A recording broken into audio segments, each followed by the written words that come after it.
Bem, boa noite, boa noite. Eu sou a Tatiane Tereza, esse é o Tempo de História. Hoje a gente vai continuar, a gente está na reta final das nossas lives da consciência negra. Quem não viu as lives anteriores, que eu conversei com pessoas maravilhosas, pessoas com informações extremamente relevantes. Quem não viu, veja, as lives estão salvas no Instagram do Tempo de História, tanto no feed quanto quem olhar no IGTV. Vale muito a pena rever todas essas lives. E amanhã a gente tem a nossa live de hoje. Amanhã temos live e amanhã o horário é mais cedo. Amanhã são às 18 horas. Normalmente as nossas lives são 20 horas. Mas amanhã vai ser um pouco mais cedo, vai ser às 18 horas, 6 horas da tarde.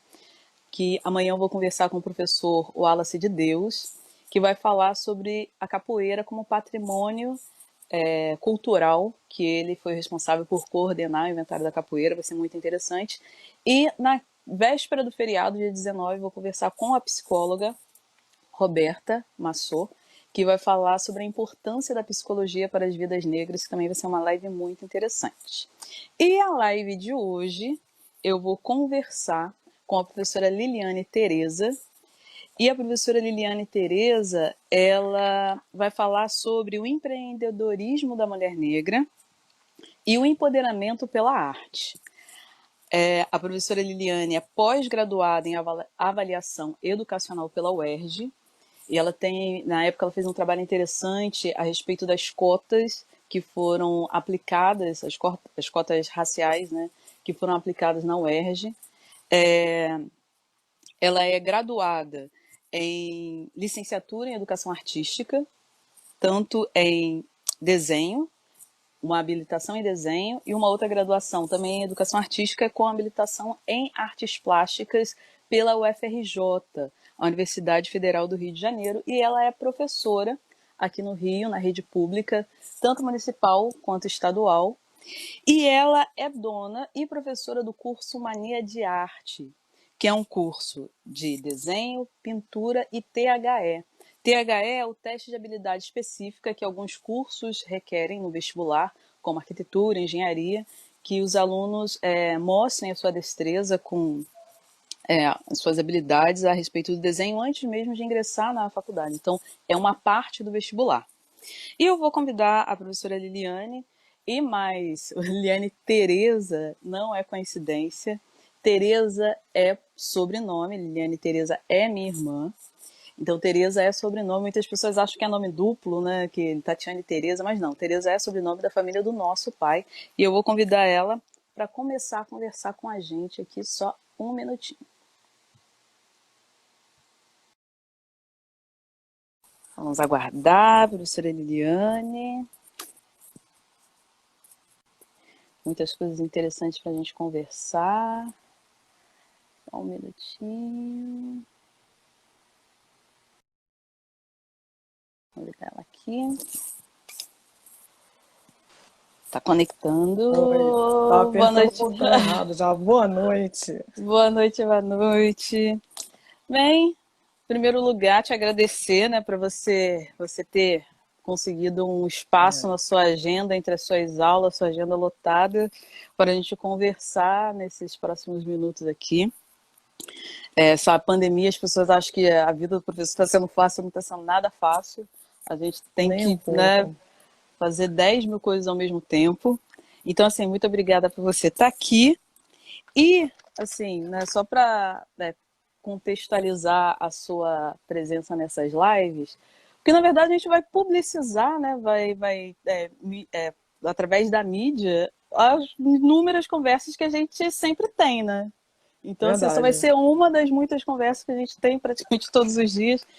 Mas é muito interessante, porque eu fiquei pensando assim, mas como é que eu vou apresentar? Porque quando você conhece muita pessoa, parece que tudo é muito óbvio, né? Então eu vou falar o quê?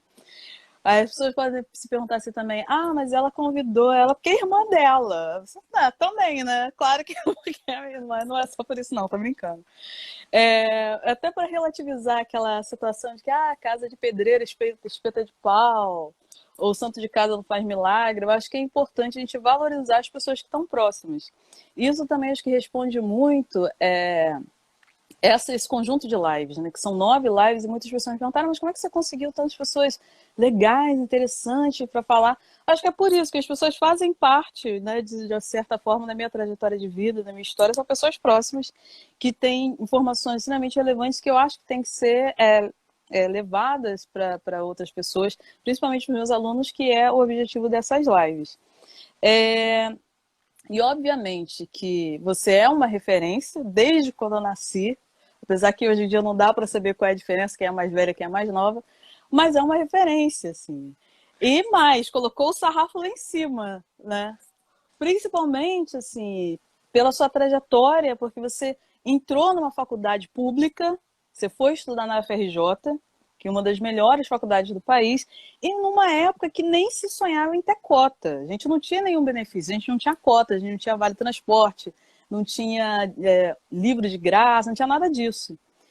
E a partir do momento que né, você entra na faculdade, isso obviamente se torna um caminho que eu também tinha que seguir. E até porque aqui em casa, entrar numa faculdade era uma imposição, era uma obrigação. A gente cresceu com os nossos pais falando, não, vocês vão fazer faculdade, e faculdade pública. Então, assim, a gente sempre teve essa meta, não tinha como ser diferente, porque era praticamente uma obrigação. Aí, quando eu pensei, assim, em falar das lives, né, quando eu fui separando os temas, eu, eu quero falar sobre a mulher negra.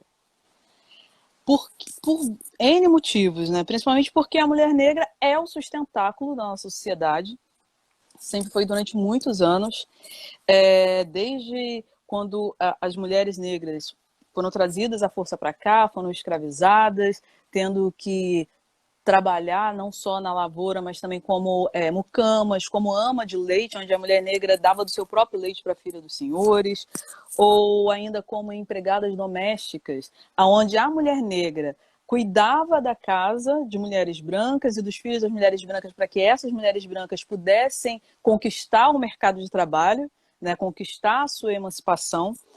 E também, por outro lado, né, acho que é importante também ressaltar que as mulheres negras são as mais violentadas desse país. Né? Desde a questão da miscigenação forçada, onde as mulheres escravizadas elas acabavam engravidando fruto de estupro, que é importante, né, essa miscigenação que é tão celebrada no nosso país, é importante a gente frisar essa violência.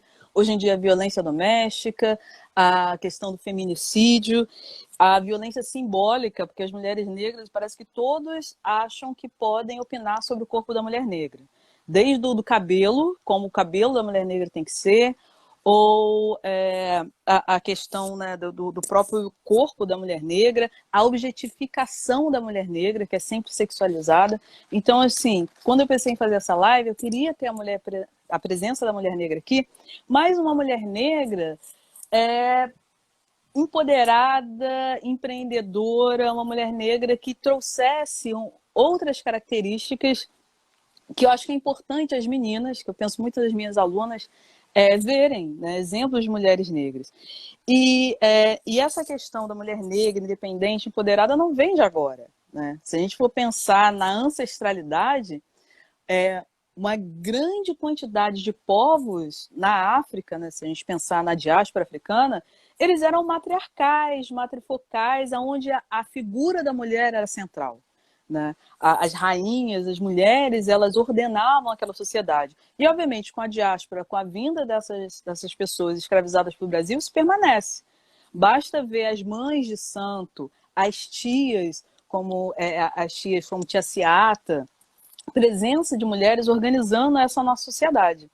E na nossa família também não é diferente, né? É uma família de mulheres fortes, né? Mulheres independentes, mulheres que estão sempre à frente né, das situações, assim. E nisso, eu acho que é importante a sua presença aqui para inspirar as meninas de hoje, para inspirar as minhas alunas negras e as meninas não negras, e também para naturalizar para os meninos, né, para que cresçam homens entendendo o lugar da mulher, sendo o lugar onde ela quer estar. Até porque para os meninos também é muito pesado se viver numa sociedade patriarcal machista, onde há uma exigência muito grande sobre os meninos. Então, assim, pensando, né, nessa live de mulher independente, eu pensei em você no sentido que você é uma mulher que empreendeu. E, curiosamente, você empreendeu, você criou o seu curso, não necessariamente por uma necessidade financeira, porque é muito comum mulheres negras empreenderem quando elas estão num momento de crise. Elas perdem o emprego ou têm algum problema e elas começam a empreender, vão sei lá, vender bolo, começam um negócio próprio, mas no momento de crise você não. Você, de certa forma, já tinha uma vida estabilizada, você já era professora, já trabalhava nas redes, e você começou a empreender num curso que é bastante singular. Porque, assim, é um curso de arte. E quando eu falo arte, não é arte artesanato, né, que é muito mais comum, sem querer colocar numa escala, né, de hierarquia. Mas é um curso de arte e uma arte um tanto quanto refinada. Né? Você ensinar desenho, você ensinar pintura, você ensinar um curso de THE, há um refinamento. Num país onde a cultura não é tão valorizada. E mais, onde a cultura, de certa maneira, se a gente for comparar, digamos, um objeto caro para a maioria das famílias. E que muitas vezes não é prioridade para as famílias brasileiras. E daí vem, né, a minha primeira, né, pergunta, assim, no sentido de mais um comentário, que você criou um curso de artes dentro de um país onde, infelizmente, a arte não é valorizada.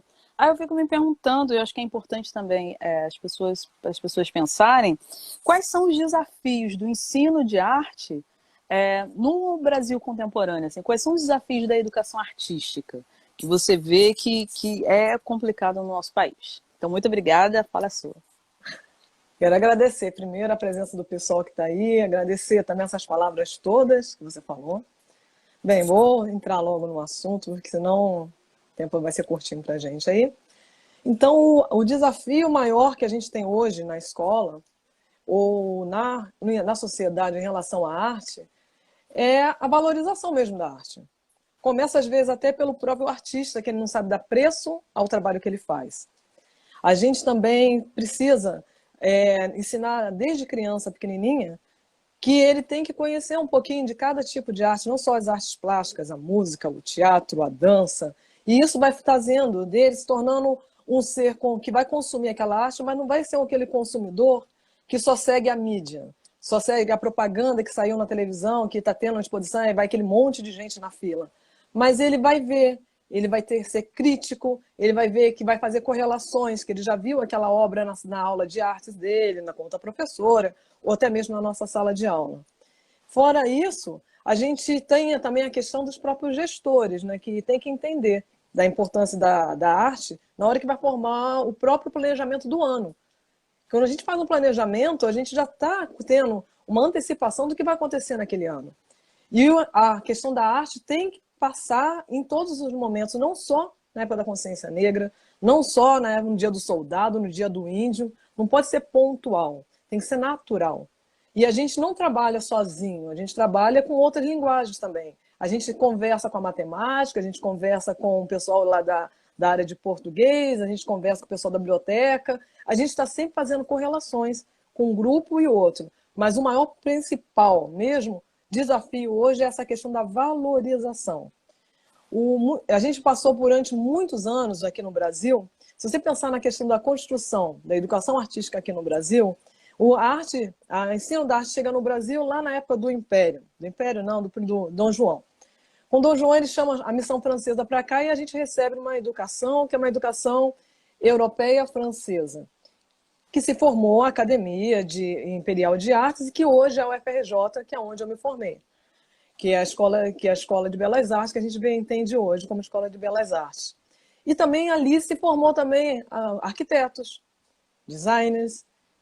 Mas o ensino de arte no Brasil, durante muito tempo, ficou com aquela impressão que qualquer um sabe fazer, qualquer um pode fazer, porque logo no início eles tinham as oficinas, os ateliês que eram feitos para aquelas pessoas que iam fazer a reforma no Rio de Janeiro e tudo mais, ou em outras partes das capitais. Isso foi lá no século XIX, passa o século XIX quase todo, no início do século XX, que se começa a pensar o que é arte brasileira. Quando se começa a pensar em arte brasileira, a gente vê a arte africana, ou afro-brasileira, e a arte indígena como uma maneira mais romantizada. O índio, quando você vê, por exemplo, na missa, na pintura da primeira missa do Brasil, do Vitor Meirelles, ele está observando, contemplativo, aquela situação. Não é um índio brasileiro real, é um índio romantizado. A questão do negro também passa por essa mesma situação daquela questão romantizada. E aí a gente vem trazendo aquela questão europeia e mastigando aquela questão europeia até chega o movimento de arte moderna que começa, não, o que é arte brasileira? Começa a discutir o que é realmente arte brasileira.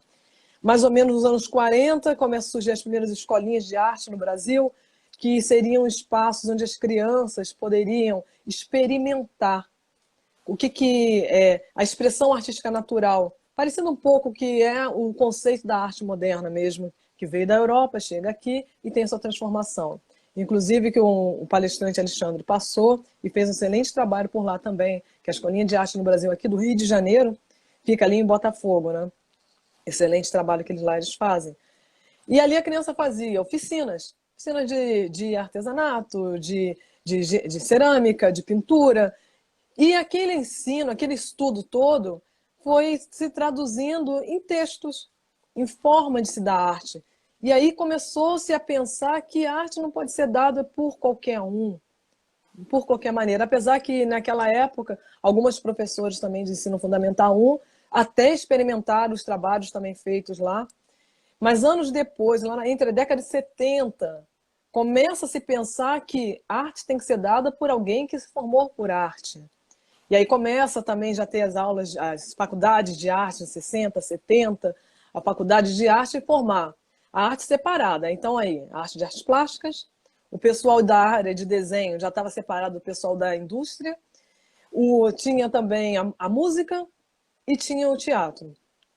Anos depois foram se passando e a lei começou a entrar a obrigatoriedade. Quando começa a entrar a obrigação de ter arte na escola, e com esse profissional sendo formado, eu estava entrando na faculdade, em 95, estava entrando na faculdade, a obrigação de ser o professor de arte, da aula de arte, considerar aquilo como disciplina obrigatória, né?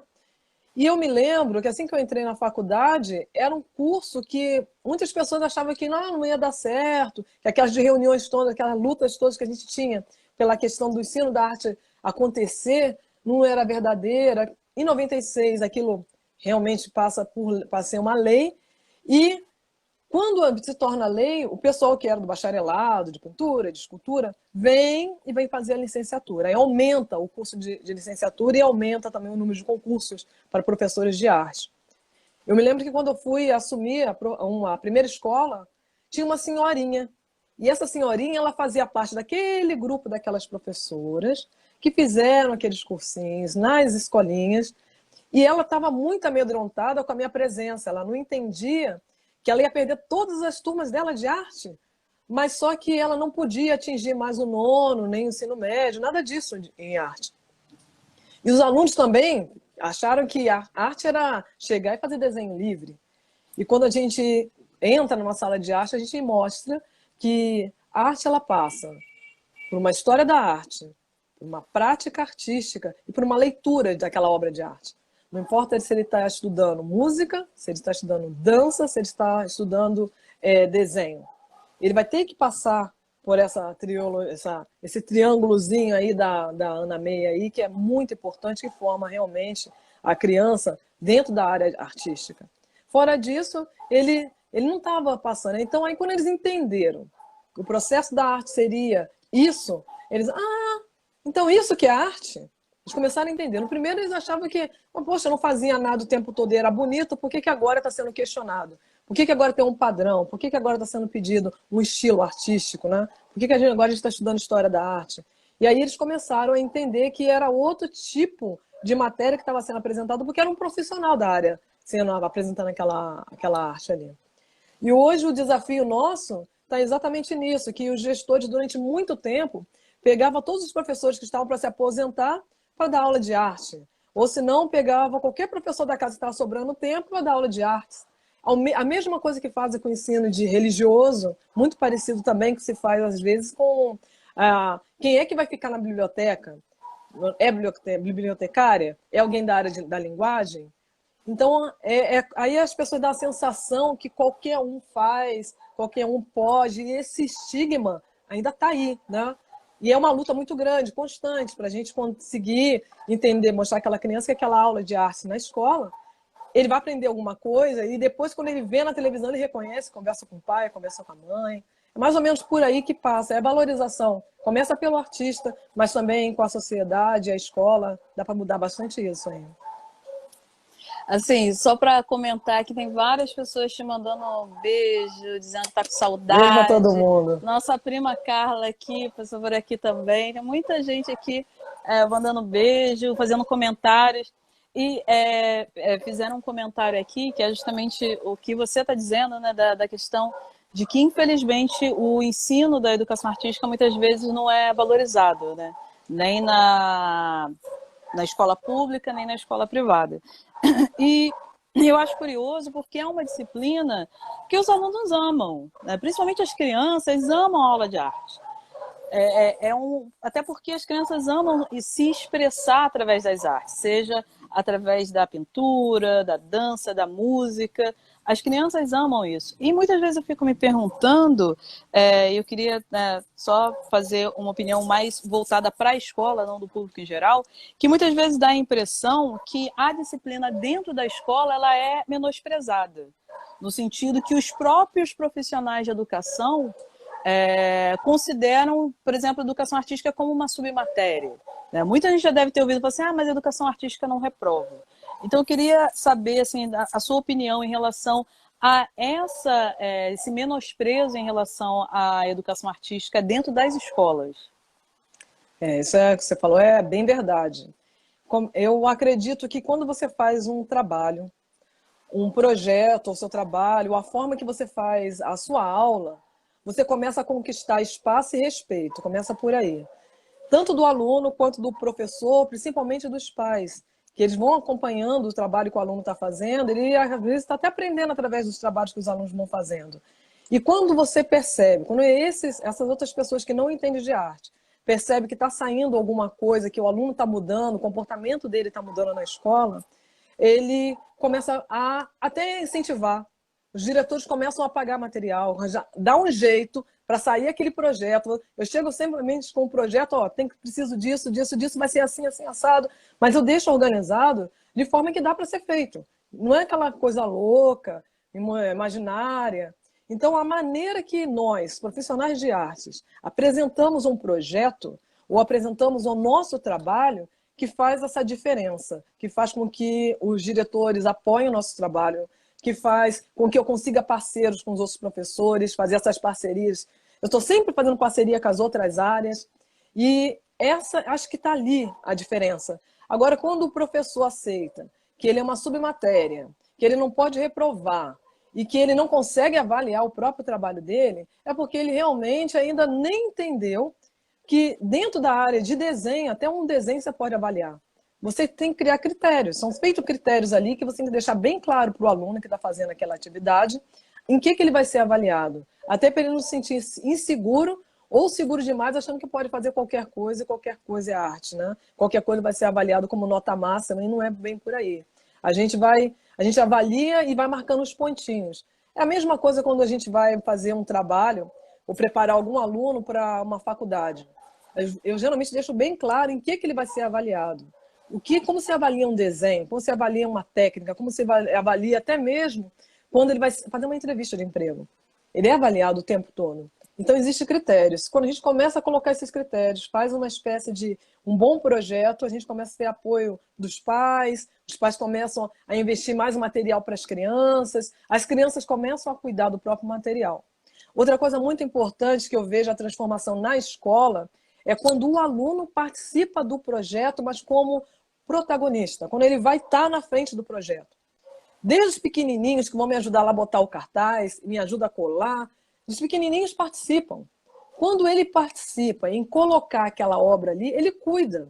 Não vai ser mais aquele trabalho que quando chegava às vezes na escola, alguém rabiscou, alguém arrancou a folha. Pelo contrário, ele dá um jeitinho de lá colar, entrega a folha.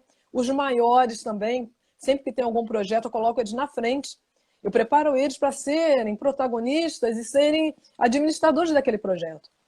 É uma maneira de você fazer com que mudar o olhar. Ele não é mais só o consumidor, ele é o produtor. E quando você produz, você respeita o que você está fazendo. Aí ele sabe um trabalho que foi dado para ser realizado, o quanto foi difícil, ele não vai estragar. A escola mudou muito, as escolas que eu trabalho mudaram muito em relação a esse negócio de estragar cartaz. Claro que a criança encosta, que ela está brincando, mas se encosta, ela vai lá e entrega na direção, caiu um pedacinho. Eles têm maior cuidado mesmo com o cartaz. Quando a criança participa, o aluno participa, tudo modifica. Aí a gente consegue fazer o trabalho que a gente gosta. Você estava falando sobre a forma, né, como ensinar a educação artística, tanto a parte prática, e também você falou sobre a história da arte. Obviamente, história, né, as pessoas que não sabem sobre essa história. E uma coisa que me fascina muito numa das áreas da história é a história da arte, né? Você pode ler as mentalidades, os comportamentos através das obras de arte. Basta você abrir um livro de história, né, didático, ele está repleto de obras de arte, no sentido de ilustrar aquela temporalidade através da expressão de um artista. Que, obviamente, aquela arte pode não corresponder à realidade, mas mesmo ela não correspondendo à realidade é algo importante dentro do estudo da história. E, às vezes, eu vejo, não sei, pode ser uma impressão minha, por isso que eu gostaria que você comentasse, que muitas vezes há uma certa negligência dos professores de artes com o ensino da história da arte. Às vezes, os professores vão muito para a parte prática, ou não sei se pode ser alguma coisa da minha cabeça, mas parece que eu sinto que falta esse tratamento, né, da arte. Eu, por exemplo, adoro trabalhar com iconografia, né, que seria o estudo do ícone, o estudo da imagem. Você consegue ler um tempo histórico através de uma imagem. O que você acha? Assim, você acha que os professores de educação artística, de modo geral, eles focam mais na prática, em desenhos, em coisas desse sentido, e negligenciam mais a questão, né, teórica da história da arte? Bem, vamos lá. A gente tem aí duas vertentes, dois caminhos aí. O primeiro começa com a formação desse professor. A gente tem vários cursos de faculdades que tem artes, né? Que a pessoa vai se formar em licenciatura em artes plásticas, desenho e tudo mais. Quando você passa para uma federal ou uma pública estadual, raramente isso vai acontecer porque a pessoa vai receber muita aula de história da arte. Então ela vai perceber que todo o trabalho dela vai ser pautado com conceito. Um trabalho tem que ter conceito. Se não tiver conceito, ele perde muito, ele fica muito vazio por dentro. Não tem conteúdo. Você não tem como respaldar o porquê que você vai pedir, sei lá, sei quantas tintas, quantos pincéis. É só para pintar? Pintar o quê? Por quê? Para quem? Em relação ao quê? Então, quando a gente começa a pensar em desenvolver um trabalho, ou conversar com o aluno sobre uma determinada época do período, a gente começa a falar sobre história da arte. Então, agora a gente vai entrar em outra área minha, que foi da pós-graduação, que é um currículo, né? Qual é a diferença dessas escolas, algumas escolas aí, não são todas, algumas escolas particulares, faculdades particulares? Está ali no currículo, a maneira que ela foi montada.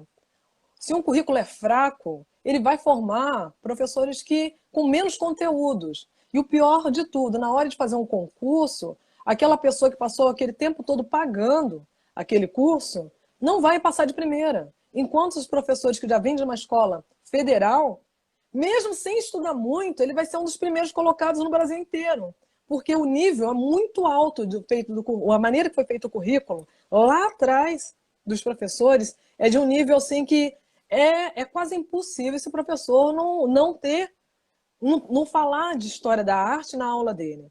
Não falar antes de entregar uma folha para a criança desenhar, o que ele vai desenhar e por quê. E da onde veio isso, quem foi a primeira pessoa que fez isso. Já quando a gente tem o professor que é formado, aí eu me formei numa faculdade que não é tão boa, o que eu faço? Vai ter que correr atrás, ele vai ter que estudar mais.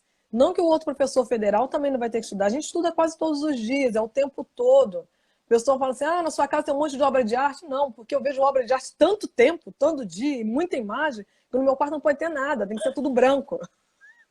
Parece uma coisa de maluco, né? Mas tem que ser. Para limpar, parece a minha mente, para poder ter mais ideias, o tempo todo assim.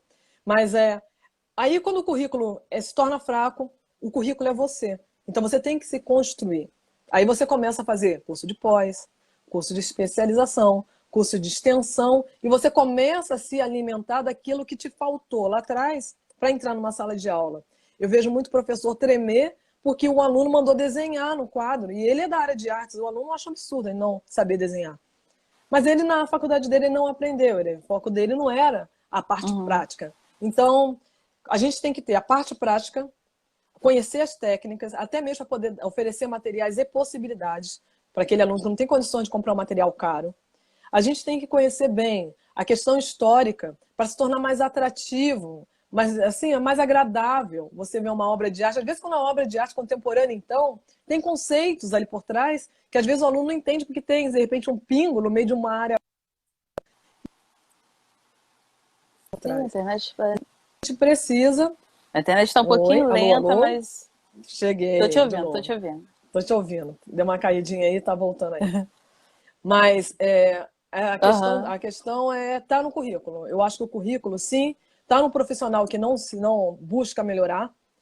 E a gente passa, o professor passa a vida inteira estudando, a vida inteira aprendendo. Como qualquer médico, como qualquer advogado, aquele que para no meio do caminho, chega agora numa pandemia e não consegue nem abrir um computador. Fica bem complicado. Quem continua está sempre se atualizando.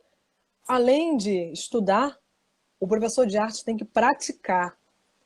É como se falasse de um professor de educação física que não faz atividade física. Como é que o aluno vai ensinar? Como é que o aluno vai saber? Se ele ficar na intenção dele de não conseguir desenhar aquilo em casa sozinho, Uhum. imagina como é que ele vai ensinar, né?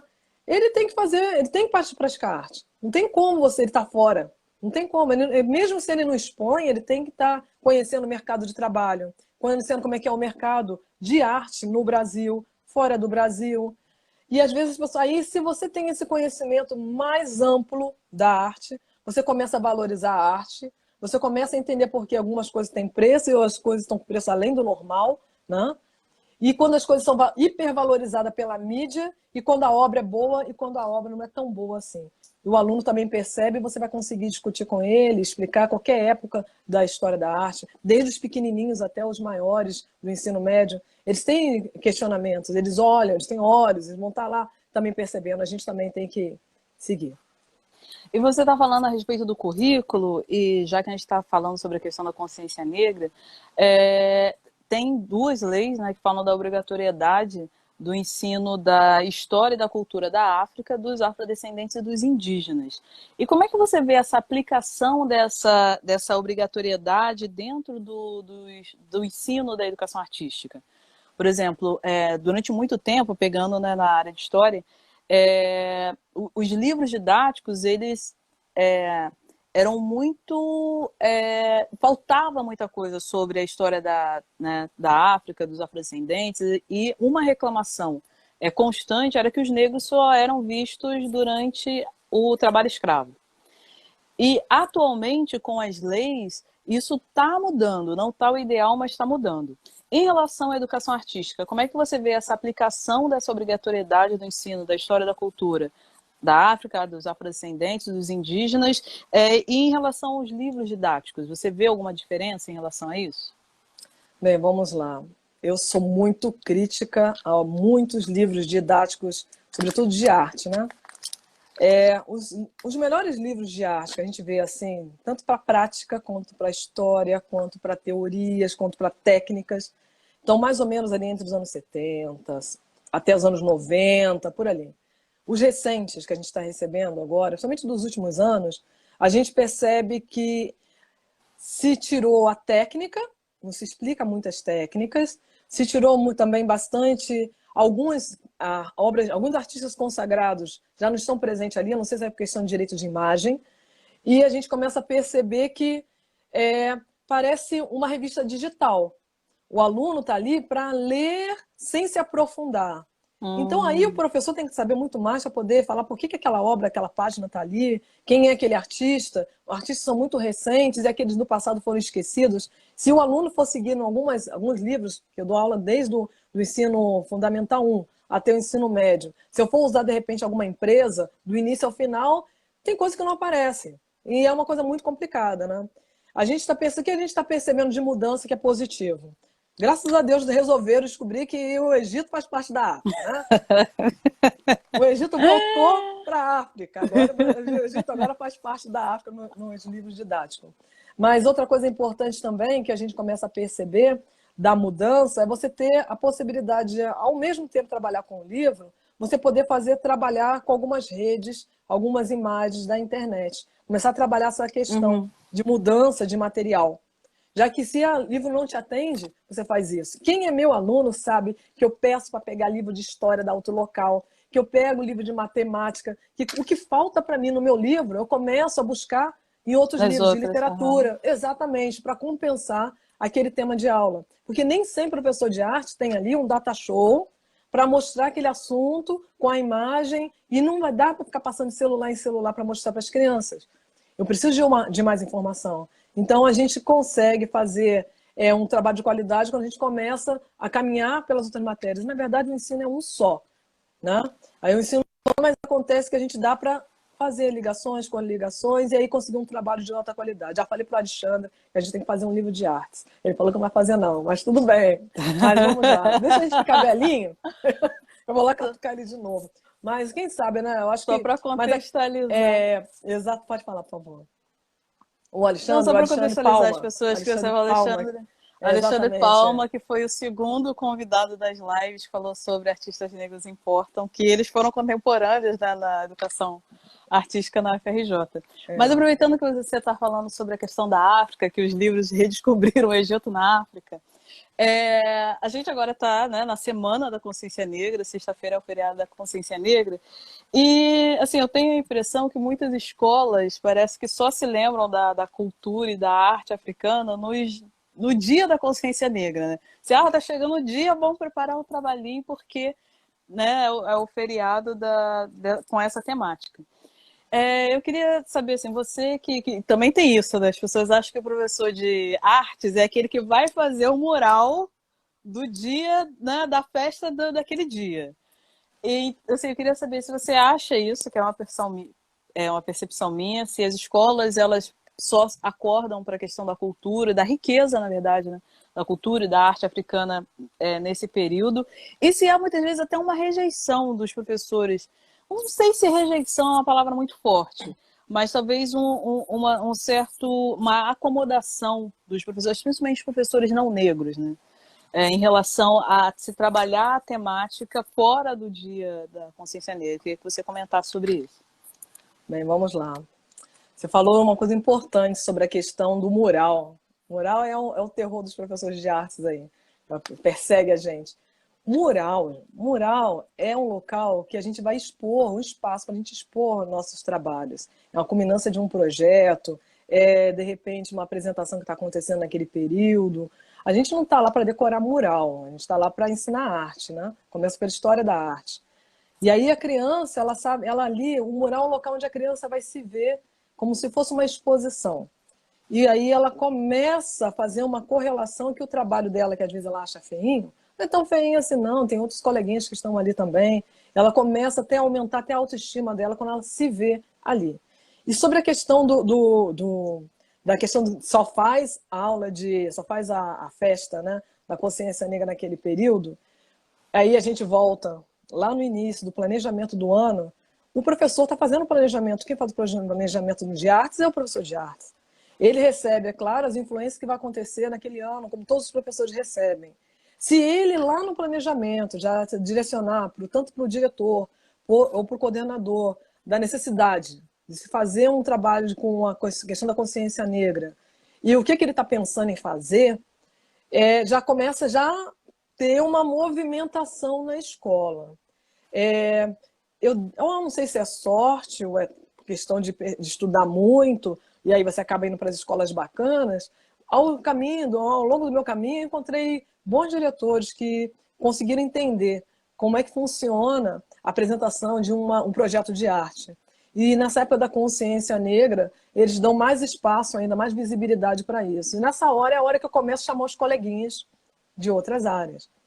Esse ano não consegui fazer o que eu gostaria de fazer por causa da pandemia, mas a gente consegue realizar um projeto maior do que só a questão da Semana da Consciência Negra.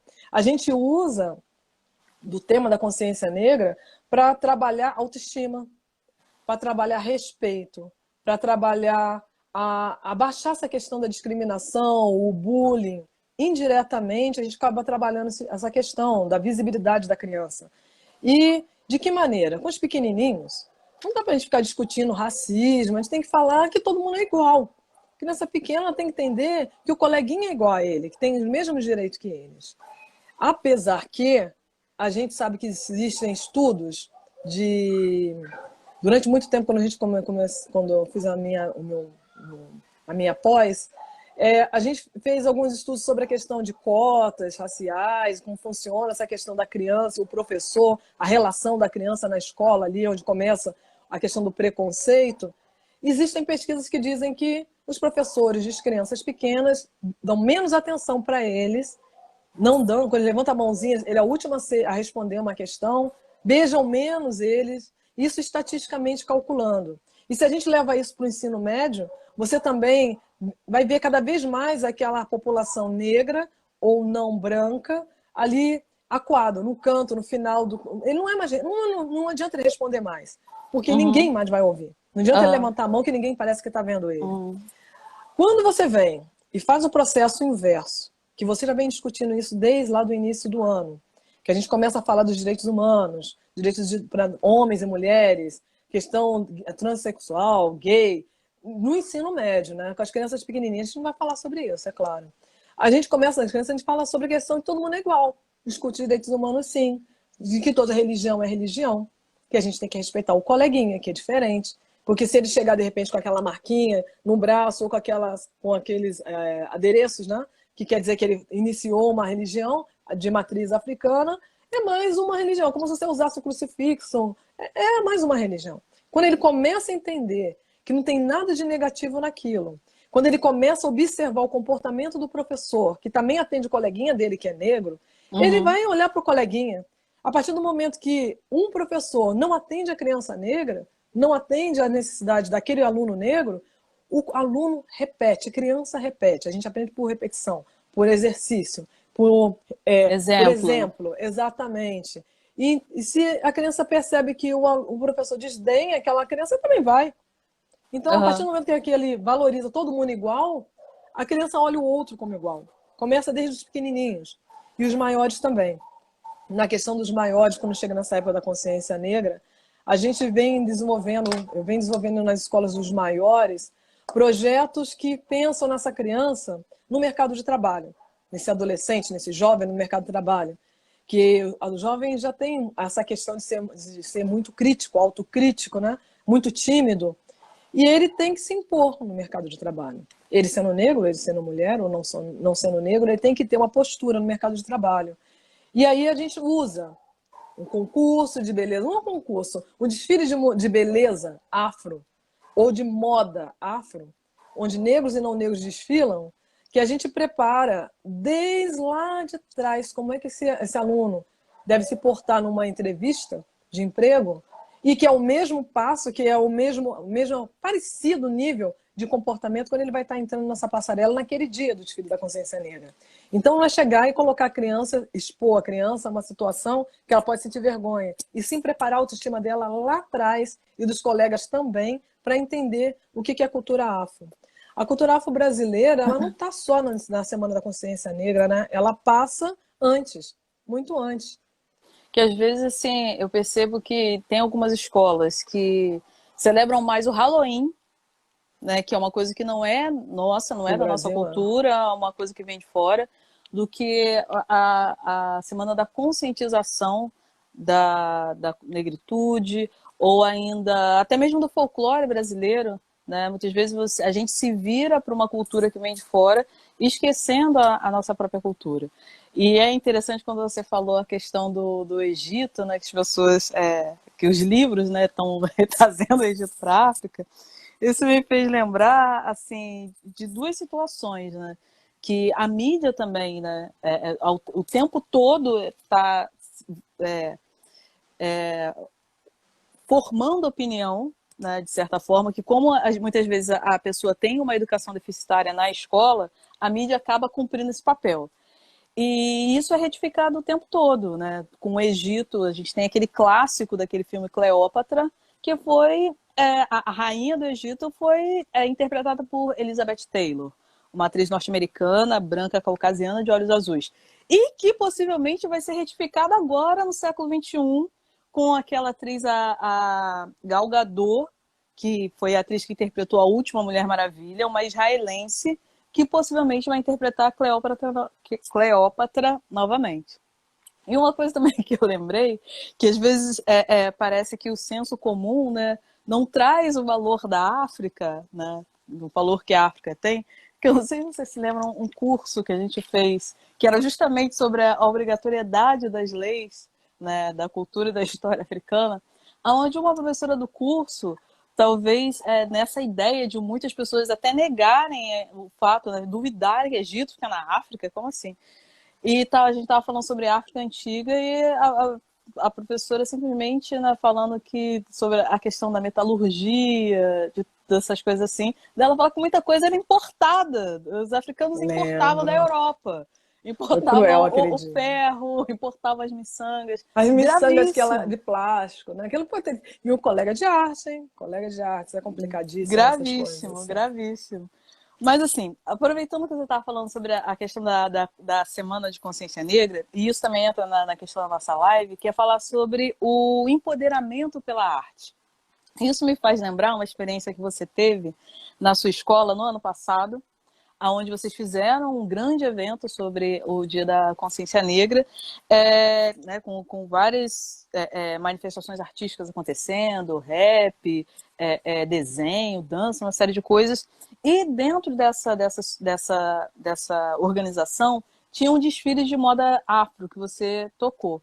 E uma coisa que me chama a atenção, e por isso essa questão do empoderamento pela arte, é que vocês fizeram um desfile de moda afro na escola. Os seus alunos foram convidados para participar do concurso de beleza afro em São Gonçalo, ganharam o Ganharam. concurso, Ganharam. e isso, além de ganhar, ainda houve o fechamento de contrato de trabalho, né? E eu acho que Verdade. isso que é interessante, assim. Às vezes uma coisa que parece simples, ela ajuda, né, na construção da identidade daquela criança, daquele jovem, na valorização dele enquanto negro e ainda uma questão de trabalho, né? Que muitas pessoas podem, né, sequer imaginar, mas, né, como que o tratamento dado para uma coisa que para muitas pessoas deixam passar em branco, isso acontece. Eu queria que você comentasse um pouco como é que foi esse processo, assim. Bem, em 2017, está falando do ano passado, 2019, né? A gente está quase virando um desfile binário. Cada 2 anos a gente está fazendo, por causa Uhum. da pandemia agora. Em 2017, a gente já tinha feito um trabalho sobre como que a questão da autoestima da criança estava tendo muita criança se machucando, se matando, essas coisas assim. Como é que aí a gente começou a falar que a gente poderia trabalhar a arte para modificar o que ela sentia, para ela se enxergar enquanto um ser nesse mundo, nessa sociedade enlouquecida que a gente tem. E a nossa escola, naquela época, ainda não era ainda a Intercultural Brasil-México hoje, ela era o CIEP, com a Adão Pereira Nunes, e hoje agora ela é Intercultural Brasil-México. A gente vai falar sobre isso também, sobre a questão dessa mistura do Brasil com o México, como é que isso vai ficar. E aí essa criança, ela era muito tímida, ela não era ouvida direitinho. Eles tinham um comportamento, às vezes, que parecia que eles queriam se esconder quando passavam pelo corredor. E aí a gente tinha que mostrar que, através da arte, dá para a gente fazer alguma mudança nisso tudo aí. A gente começou a falar sobre autoestima, discriminação, racismo. Começou a conversar, meses. Porque lá na frente eu queria que eles mudassem a postura. Porque não é aquele momento da apresentação, não. A questão é Uhum. sair quando sair daquela escola, saber se comportar numa entrevista de emprego. Essa é a minha questão.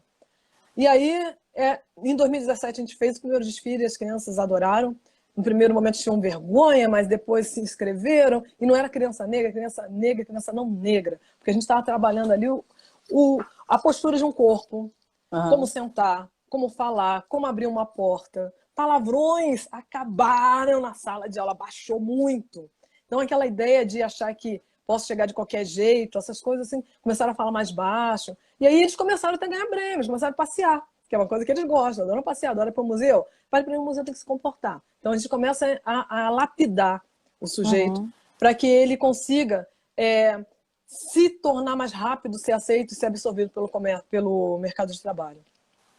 2019, a gente levou a nossa feira, da nossa exposição da consciência negra, para o Sesc São Gonçalo. Aí não teve na escola a exposição, e a gente fez a nossa exposição de pintura em tela, e tinha o tema de matriz africano, e tinha o tema também que vem via cubismo também, para falar de arte africana também, e pôr do sol africano, trabalhos lindos. No ano passado, a gente trouxe de novo a questão do desfile. E aí eu começo a conversar com os meus coleguinhas, chama de Jô, que é outro colega aí que já passou por aí, que ele entende essa questão de quanto essa criança precisa entrar no mercado de trabalho e ser respeitada.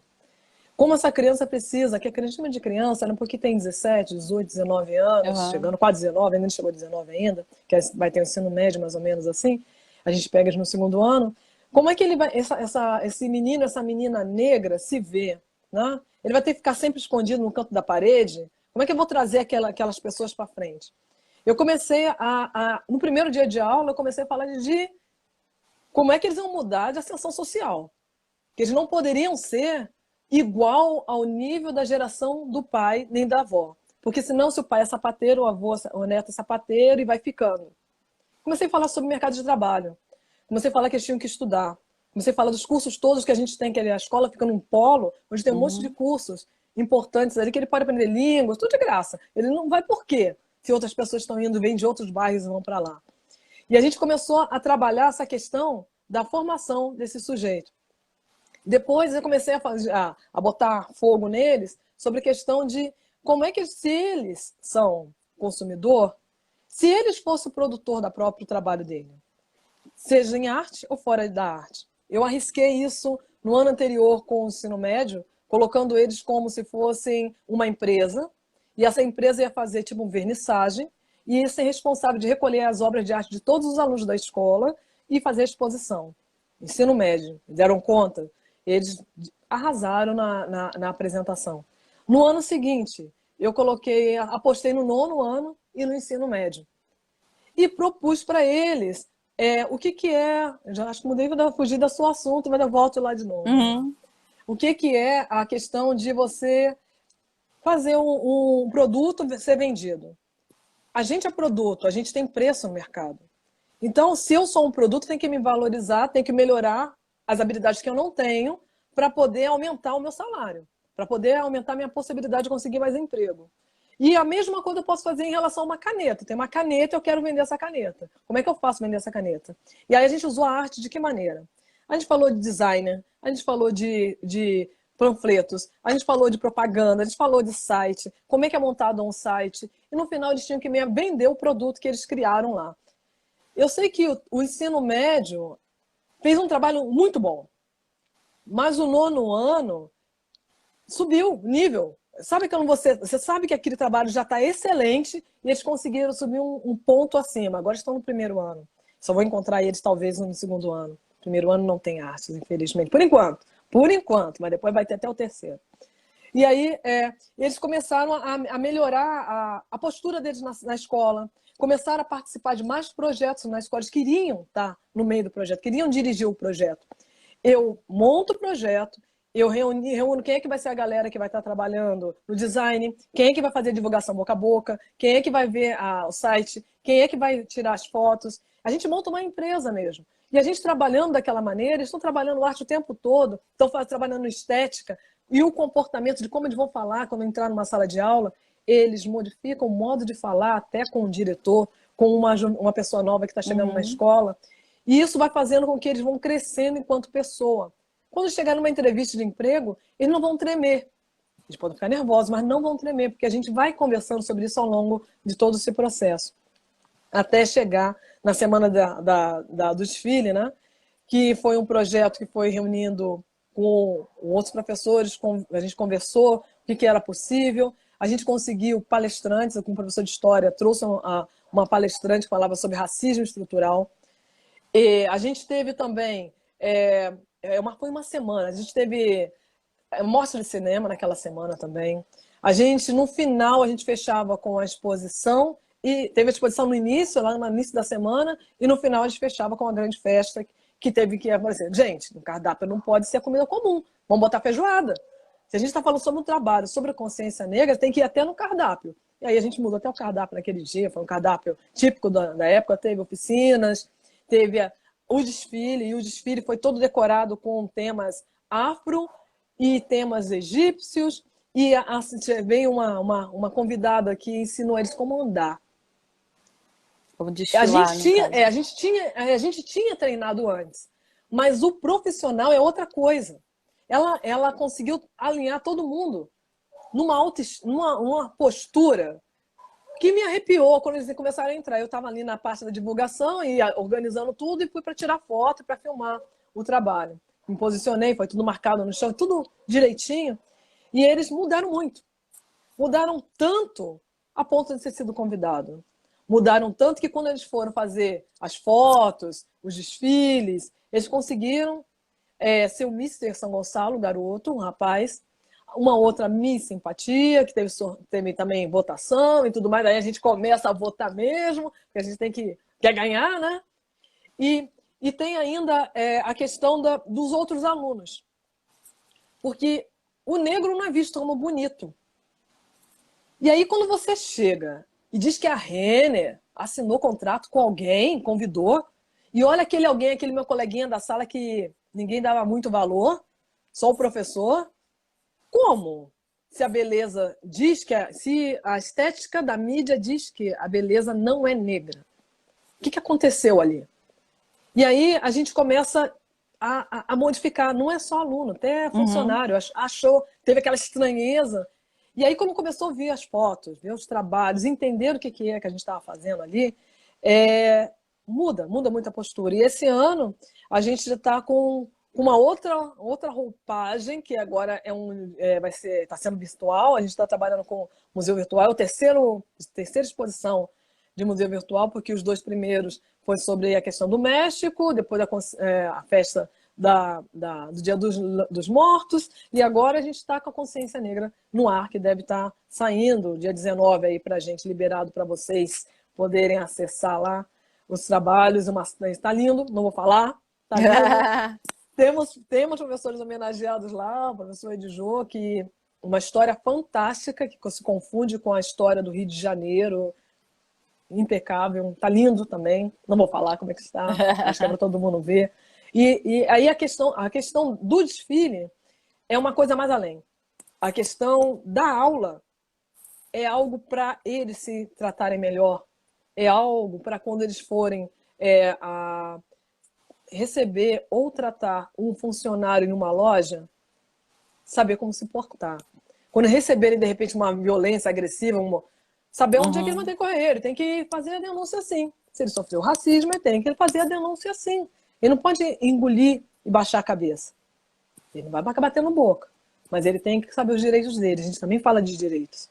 Direitos humanos e direitos também da questão do racismo. Acho que é ali que começa a mudança. Então, a gente muda o comportamento, o modo de pensar, o modo do olhar, tudo através da arte. Tudo através da arte. Nunca saio da arte. Eu estou dentro do currículo mínimo, né? Eu faço currículo mínimo, só que eu faço do meu jeito. Só para assim, contextualizar, o seu aluno Igor falando que foi sensacional, Igor é resultado disso aí, ó. Foi uma grande festa. O pessoal falando que está com saudade, Luciano está com saudade. Roberta entrou aqui. Roberta, temos nossa live na quinta-feira, a psicóloga Roberta. A gente vai falar sobre a importância da psicologia. Mas deixa eu continuar aqui. Pegando a questão dessa, né, dessa preocupação do tratamento, dessa questão da conscientização, da consciência negra, isso você não faz só na sua escola pública, no seu curso também faz, né? Lembrando que no ano passado você preparou uma exposição onde os seus alunos Lindíssimo. produziram obras de arte que ficaram em exposição no Horto. A exposição foi a convite do Horto Botânico aqui na nossa cidade, e você preparou também num curso que é particular, né, que não tem exatamente um currículo, né, escolar a ser seguido, mas essa preocupação com a conscientização negra, né, só a título de ratificar esse seu posicionamento, também acontece, de certa forma, também no seu curso particular. E pegando esse gancho do curso particular para falar sobre o empreendedorismo, né, da mulher negra, assim, como eu disse, você criou o curso não no momento de crise, né, que é muito comum as pessoas empreenderem, terem seu próprio negócio, começarem o seu próprio negócio a partir do momento que elas estão em condições financeiras complicadas, e não foi o seu caso. Então, assim, eu queria que você falasse, pensando mais agora a respeito do empreendedorismo, o que levou você a querer ter um curso de artes, né?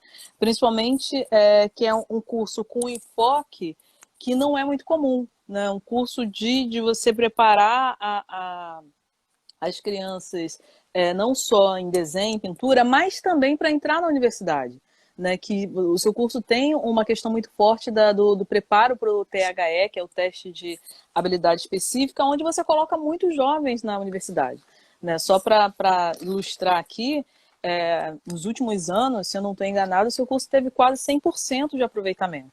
Né? Muitos anos. 100% dos seus alunos entram em grandes faculdades, que são as faculdades públicas, a FRJ e por aí vai, e também faculdades internacionais.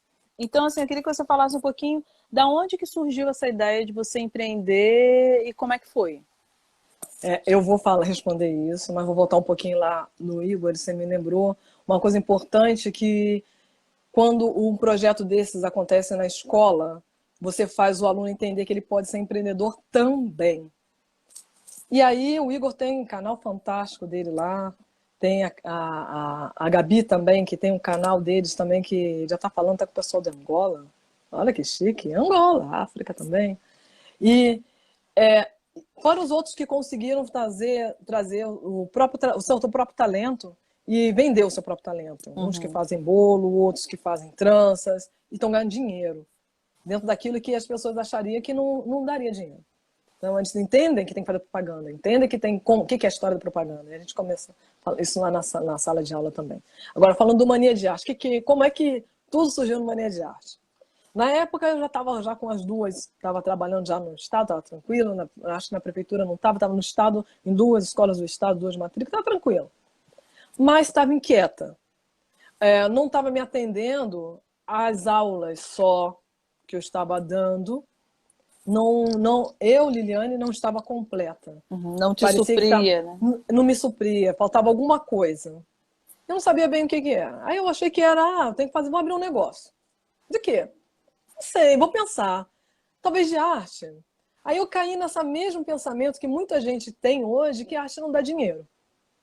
Aí eu pensei, então tinha a segunda opção. Eu vou fazer... Se lembra que nessa época, lá atrás, há 11 anos atrás, mais ou menos, foi isso, a Mania de Arte tem 11 anos, vendia-se frango em tudo quanto é esquina, né, sim, da cidade. frango, né? Televisão de cachorro, né? Isso, exatamente. Eu já tinha feito o cálculo, né? Vou botar tantos em tal local, vou ganhar tanto de dinheiro. A minha logística estava toda montada, de repente não vender frango. Aí, sério. Aí depois eu pensei, não, eu vou poupar dinheiro e vou comprar, de repente, um imóvel para mim. Vou morar sozinha, que todo mundo diz que eu tenho que morar sozinha, sei mais o quê. Aí eu tinha eu comecei a poupar, comecei a pensar, eu sabia que eu tinha que fazer alguma coisa. Você começou a se planejar, né? Me planejar. Me planejar de que maneira? Comecei a entender o que é educação financeira. Primeira coisa, você tem que saber o que é matemática. Você tem que saber o que é educação financeira para você conseguir botar um negócio e fazer ele rodar. Comecei a entender o que é capital de giro, comecei a entender o que é bolsa de valores, comecei a entender o que é mercado, comecei a ir a algumas reuniões, entender o que era o MEI, que o MEI estava chegando, né? Só para explicar às pessoas o que é o MEI. O MEI é uma maneira que você que não é indústria, você pode ter um CNPJ, que é tipo um número, um código que você vai ter enquanto empresa. E com esse CNPJ você ganha É um muitas coisas. registro, né? É um registro, é.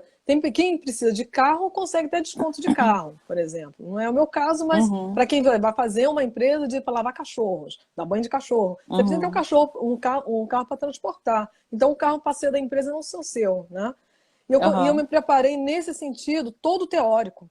Porque eu não sou uma investidora assim radical, sou uma investidora mais moderada. Conservadora, né? Muita coisa, eu preciso saber o que está acontecendo. Aí eu tinha lá, tá, o meu frango para vender, ou o imóvel, ou a arte. Aí eu pensei assim, eu vou arriscar, porque se eu fizer o frango, eu tenho que chamar um montão de gente para trabalhar junto comigo. Se der errado, eu vou deixar as pessoas na mão.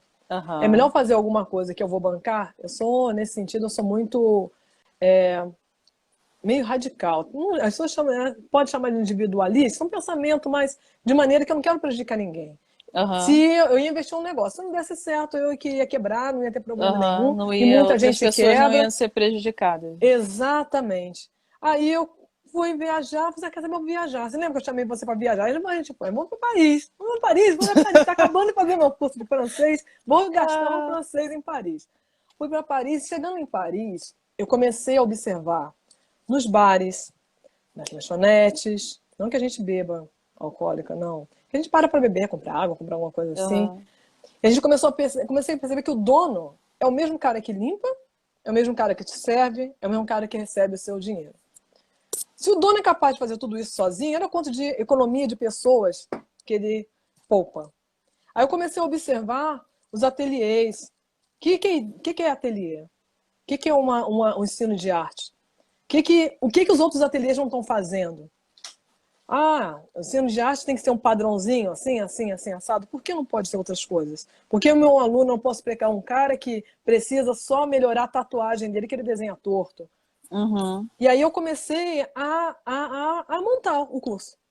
Desenho, pintura, ia ter escultura, ia ter gravura, e eu comecei, aí depois o próprio público começa a Aham. modelar junto com você o que vai ser o seu curso. Você foi modelando conforme a demanda, né? Conforme as Segundo a pessoas demanda, foram. exatamente. Aí assim, você começa a entender como é que funciona o mercado.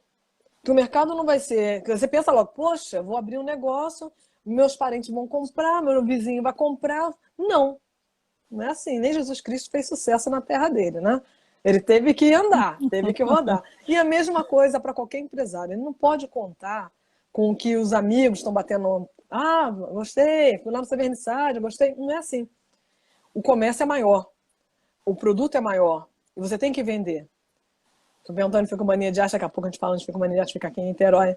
Vamos lá. Mas a questão do Mania de Arte foi construída assim, através de observação, através de muito estudo, através de matemática financeira e da minha necessidade de fazer uma arte que não era aquela arte que dá na escola. A arte do Mania de Arte é preparar pessoas que vão para a universidade em arquitetura, desenho, seja no Brasil ou fora do Brasil. Ou a gente também tem um público que é a pessoa que já trabalha no mercado de trabalho, mas ela precisa melhorar alguma coisa. Maquiagem para, de repente, maquiagem social. A pessoa trabalha só com maquiagem social, mas ela quer fazer aquelas maquiagens de monstro, alguma coisa desse tipo, de ferida. Então, como é que a gente começa a melhorar a pintura, o desenho? Aprimorando a técnica para É ser que às vezes a aplicada. pessoa quer, mas não consegue entender. Como é que faz aqui daquela sombra, o efeito de Uhum. alguma coisa numa tatuagem para dar o efeito de uma aranha passando em alguém, alguma coisa desse tipo. E a gente começou também a preparar, a cuidar de crianças pequenas. Não cuidar, Uhum. né? Dar atenção à criança pequena, que a criança pequena, a gente tem a proposta do dia, mas ela tem já a ideia que ela já vem dizendo que ela vai fazer aquilo lá no Aham. curso de mania de arte. Opa, quase que foi a empolgação. Então, é, ela vai ter um momento dela e ela vai aprender muita coisa. Ela vai aprender pintura, aprender sombreamento, ela vai aprender a cor. O que ela vai estar aprendendo? E depois começou a chegar um outro mercado, que são os idosos. Pessoas que tinham sonhos de aprender a desenhar e que lá na época dela não pôde, porque Uhum. os pais disseram que aquilo não dá dinheiro. E Aham. aí é mais delicado ainda que a criança, porque você está trabalhando com sonho. Trabalhar com sonho, trabalhar com sentimento. A criança também, ela é muito sensível, né? Todo mundo que trabalha com arte é sensível. E aí a gente começa a não fazer aquele curso amarrado. É um Uhum. curso que eu posso mexer, adaptar de acordo com a necessidade daquele aluno. Eu sei que todo mundo vai aprender sombreamento, mas cada um tem o seu tempo. Cada um tem o seu jeito e a sua necessidade. Uns querem mais rápido, outros precisam mais lento, outros precisam para um determinado mercado de trabalho. E aí o Mania de Arte começa a se estruturar.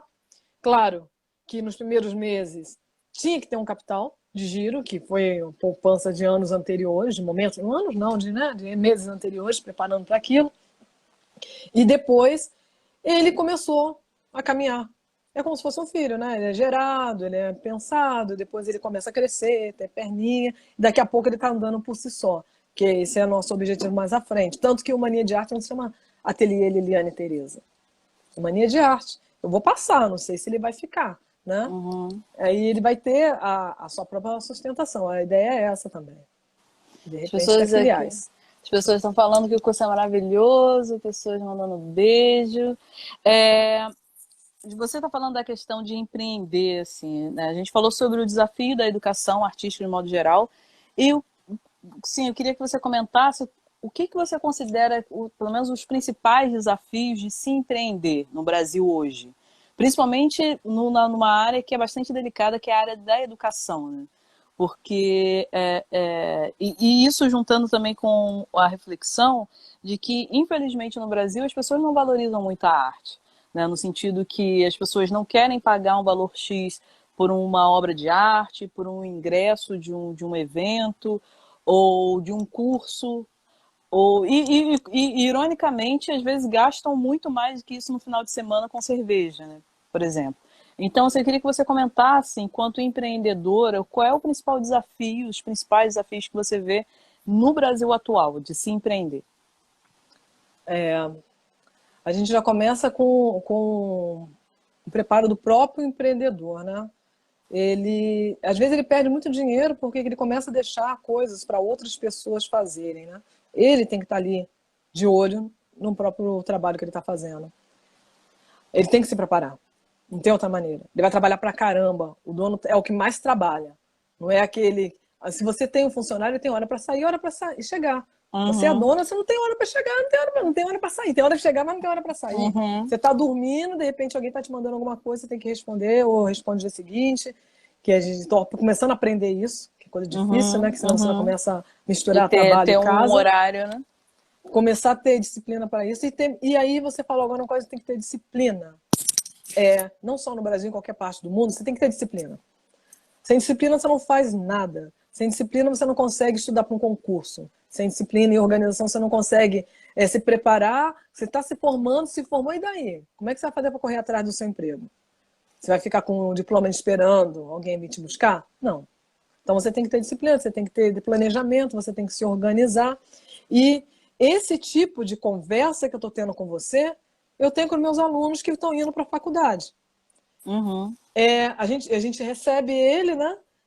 Esse aluno que ele está se preparando, e ao longo desse tempo que ele vai aprendendo desenho, técnica de desenho, para fazer uma prova de 3 horas, 4 horas, ser aprovado para o curso do sonho dele, uhum, eu vou explicando para ele. E depois, estou dentro da faculdade, o que eu faço? Eu vou deitar em berço esplêndido, achar que a faculdade vai me entregar tudo? Não.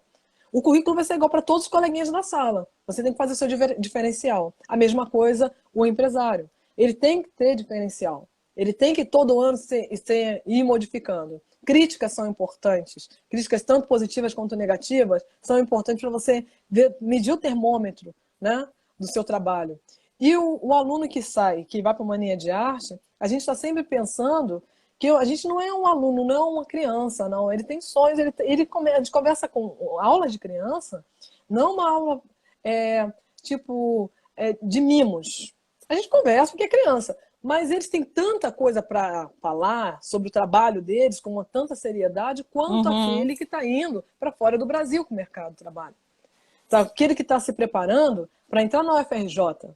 Aquele que já está no UFRJ, que já tem que se preparar, já puxa a orelha de todo mundo que não está fazendo isso. Opa, tá vendo a empolgação? De ter que saber um curso de línguas. Não tem como. Não tem como ele não saber um curso de línguas. Não tem como ele não saber computador. Não tem como ele não pensar onde é que ele quer trabalhar, quais concursos que estão abrindo para ele. Ele vai ter que ter um capital de giro próprio até ele ter a empresa dele. Aonde tem estágio para ele.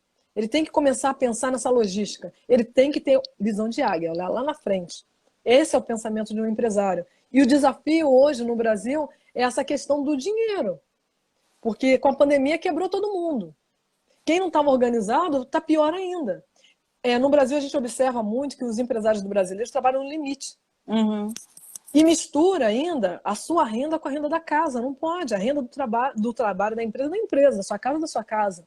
Você não pode fazer aquela mistura, por mais que tenha pessoas da sua família que estejam trabalhando ali com você. Ele é um funcionário. Entrou no portão, é funcionário. Saiu do portão e volta você da sua família. Então, essa questão da organização financeira do próprio empreendedor é importante. Essa questão de visão de águia, olhar o que vai acontecer na frente. A gente não sabe que 2022, quando é que a gente volta. Sim, sim. Eu estou, por exemplo, o curso do Mania de Arte está online. É isso que eu ia te perguntar, como é que foi? Porque assim, eu estou vendo muitos colégios particulares grandes fechando as portas. E como é que você se adaptou nesse momento de pandemia, assim, para o curso Mania de Arte? Para a escola, né, a gente tem a questão do ensino remoto, você pode comentar a respeito da escola também, mas como é que foi o curso Mania de Arte nesse momento da pandemia? O curso Mania de Arte, ele mudou, mas eu acredito muito assim que tudo que acontece na nossa vida, por mais estranho que seja, é porque a gente vai usar lá na frente. O ano passado, uma aluna chamada Vitória, ela teve um problema na coluna, né? E ela teve que assistir toda a aula dela online. E anos anteriores, eu já tinha dado alguns atendimentos assim online também. Uhum. Algumas aulas que não puderam ser pessoalmente, essas coisas desse tipo. E aí a gente começa a entender como é que eu consigo atingir a resposta lá do gráfico do aluno e botar na potência máxima. Ela passou, graças a Deus, na FRJ e tudo mais. Na UF também, se eu não me engano. Acho que foi na FRJ, não me lembro. Nunca lembro que vocês estão indo. Só sei que depois estão lá, vocês me falam. Aí, aí a gente começou a preparar esse ano. Quando deu a pandemia, para-se tudo, fecha-se tudo. E a aula começa a ser particular, porque aquele aluno do THL precisa que a aula seja particular para ele naquele momento. O aluno de pintura, naquele momento, precisa que a aula seja particular, porque quando eu estou numa sala, eu consigo rodar. Uhum. E naquele momento aqui, atualmente, a gente modificou o nosso curso, a nossa aula está sendo online, particular. Em particular no sentido de individualizada. Individualizada, Uhum. professor-aluno, professor-aluno. Uhum. Está tendo resultados muito bons, a qualidade do desenho está subindo bem rapidinho. Claro que a gente tem outros probleminhas, às vezes tem famílias que falam, fazem barulho, isso atrapalha às vezes o aluno. O aluno que está em casa, ele às vezes relaxa um pouquinho, e aí me atrasa um trabalho que tem que entregar, essas coisas desse tipo, mas coisas que eles fariam também ao longo da semana. Mas eu acredito que a gente está chegando bem.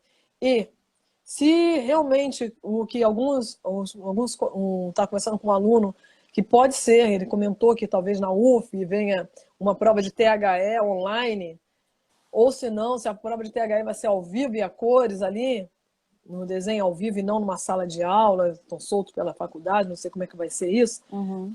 Esses alunos vão estar preparados, eu acredito que sim, porque eles já passaram pela essa experiência online. Já para as crianças que estão atendendo remotamente, que já não tem nada a ver com a Mania de Arte, que são as escolas, o que eu percebi? Independente da resposta que eles estão fazendo, eles estão tendo, estão melhorando o nível de interpretação de algumas coisas.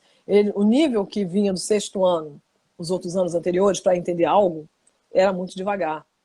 A resposta era muito devagar. Então, quando você é obrigado a ter que ler a resposta, ele começa a ter que pesquisar também. Uhum. E a medida que ele começa a pesquisar, ele começa a ter outras perguntas. Então, o final desse ano, para as turmas do sexto ano, oitavo ano, nono ano, para quem realmente participou, para quem realmente estava ali, mudou muito, melhorou muito. Muita coisa, interpretação de texto. não é só o teste, que a resposta não é a resposta, é o jeito que eles estão perguntando. É o que eles estão questionando. E isso aí melhorou pra caramba. Então foi bom. Tem um lado positivo. Tem um Aham. lado positivo. Ruim, a gente não tem contato. Ruim, a gente não poder ter a possibilidade de estar numa sala de aula, conversando com todo mundo. E nem Claro que todos os alunos, né, têm acesso ao ensino exatamente. remoto. E tem certos temas assim que você não consegue atingir no nível que você gostaria se você tivesse ali no bate-papo com o aluno que vem Uhum. pergunta, não dá, não É uma dá, outra né? realidade. É outra realidade, mas que funciona, tem funcionado, teve um resultado que eu acredito que mesmo a gente retornando presencial, no caso das escolas, acredito que muita coisa vai ficar. Primeiro, na primeira semana, tem uma noção, na primeira semana que teve esse ensino remoto, eu gostei pelo fato do meu aluno poder ter o que as escolas têm que ensinar há muito tempo e não estavam fazendo, que é o ensino digital. Hoje em dia a gente sabe que para fazer uma prova para direção, você vai responder no computador, não vai ser só no papel, como era antigamente, né? Determinadas coisas que você faz num banco para pegar dinheiro, você está trabalhando com máquina, é tecnologia o tempo todo. Então, se esse aluno não tem acesso a isso, não trabalha com isso, como é que ele vai entrar no mercado de trabalho? Se ele não entende como é que funciona, baixar uma coisa, enviar outra coisa para o professor, uma foto, um vídeo. E aí, eu comecei a dar desafios para ele. O meu desafio é fazer um seminário online. Como é que vai ser esse seminário? Todo mundo vai ouvir? Não, não, eu quero você. Você tem o seu tempo, fazer a sua gravação, falar do seu trabalho, da sua parte do trabalho. Era um trabalho em grupo e eles fizeram, conseguiram fazer. Mas eu tenho vergonha de falar, então escreve. Mas aí ele começa a ter que aprender a usar o computador, aprender a usar a gravação, aprender a enviar. E depois comecei, numa das primeiras semanas, coloquei um formulário, coisa que eu nunca tinha visto na vida. Uns nunca tinham visto, nem todos, né? E o formulário é um meio que você se inscreve para uma empresa. Você vai trabalhar numa empresa, você não vai escrever lá no papel, você vai mandar seu currículo online. Uhum. E o formulário é um dos meios.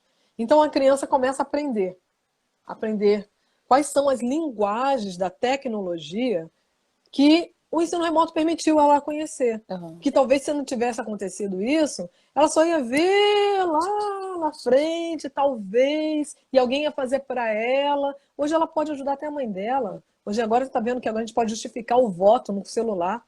Né? Então, toda essa tecnologia tinha que ter chegado nas escolas aqui no Brasil há mais tempo, mas não chegou. Teve que chegar nessa situação, mas está Uhum. chegando. Mas Né? a gente tá, na verdade, num momento muito complicado, né? Porque, assim, por um lado é bom, porque você desperta as pessoas para a importância da linguagem da tecnologia, que no Brasil a gente está muito atrasado. Você falou da viagem que a gente fez para a Europa. Eu me lembro que em Uma das, 2000, né? Uma das.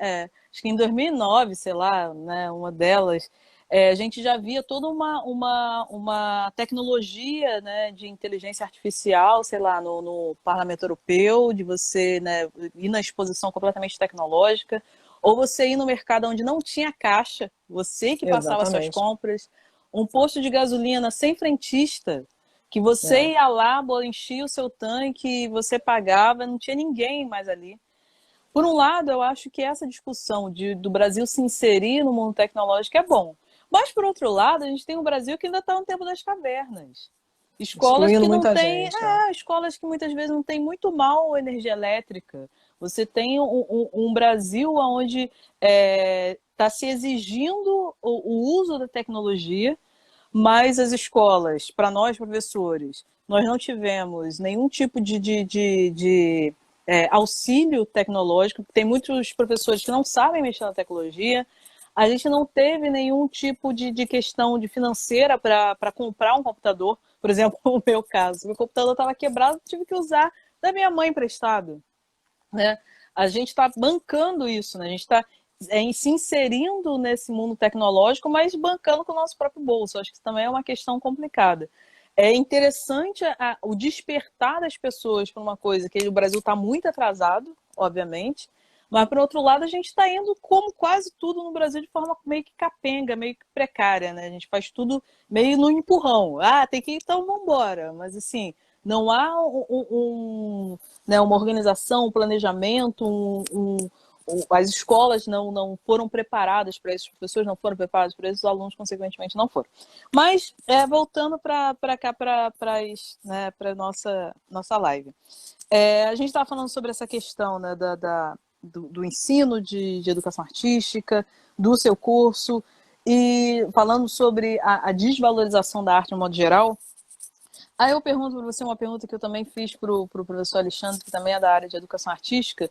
Como que você vê, de certa forma você meio que respondeu isso, né? Mas como que você vê a formação de um público consumidor de arte, né? Como é que pode se dar, como é que o Brasil, que tem uma cultura tão rica, que tem artistas espalhados em várias áreas das artes no Brasil inteiro, como se formar um público que consuma essa arte? E isso, né, que já que a gente está falando de empreendedorismo, um público que pague também por essa arte. Né? Porque se a gente vive numa sociedade capitalista, seria hipocrisia falar que o consumo da arte não está vinculado à questão do dinheiro. Né? Então, como é que se forma um público consumidor de arte no Brasil, na sua percepção? Bem, vamos lá. Primeiro, a gente consome arte 24 horas por dia. A pessoa pensa, a arte não é menor, a arte não existe, a gente consome arte 24 horas por dia. Desde o momento que você faz uma escolha, qual roupa que você vai vestir, já é estética. Quando você vai fazer uma festa na sua casa, você escolhe a música, é arte ali.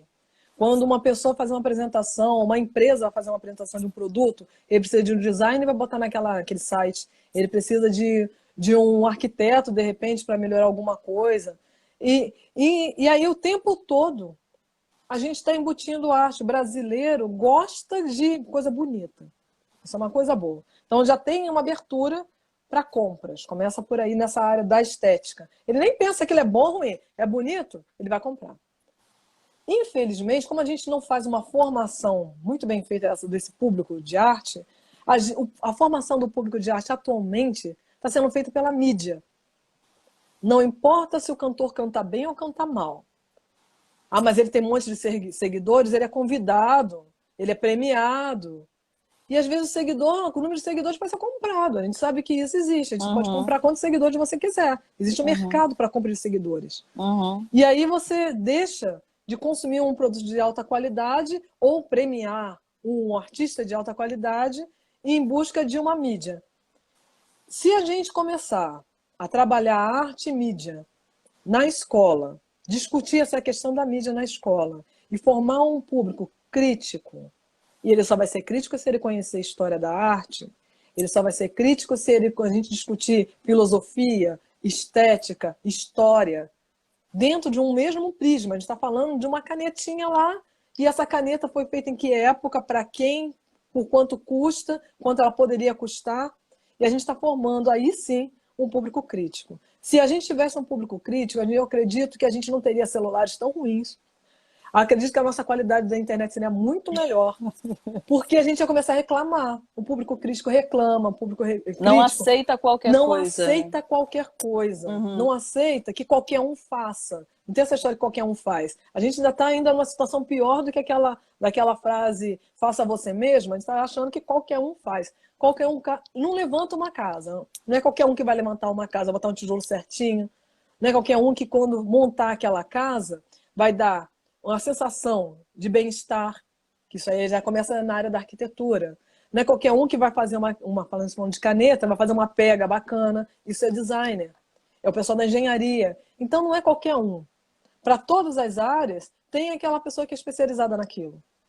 E se a gente forma esse público questionador, a gente muda. A gente não vai ter mais situações onde a gente vê que é um filme, pagaram-se um jabá, um valor, para passar tantas vezes na propaganda, na internet, você vê tanto aquela imagem, porque sabe Você é bombardeado, né? Exatamente, sabe que a propaganda, a marca se estabelece pela repetição, que faz com que aquele produto passe a ter maior valor do que um outro que realmente vai funcionar.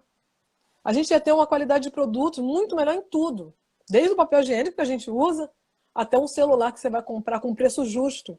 Não vai ter que pagar caro, de altas taxas, que você sabe que não vale aquilo tudo. Né? Eu acho que o público consumidor Tem que ser papel da escola, sim. O professor de arte tem que começar a preparar esse público consumidor de arte e valorizar. Por que às vezes o ingresso é muito caro de um cinema, de animação? Quanto tempo demora para fazer um filme de animação? Quanto tempo demora para uma pessoa botar uma revista de mangá no ar? Quanto tempo demora, até mesmo para fazer um simples artesanato? Quantos materiais que foram colocados ali?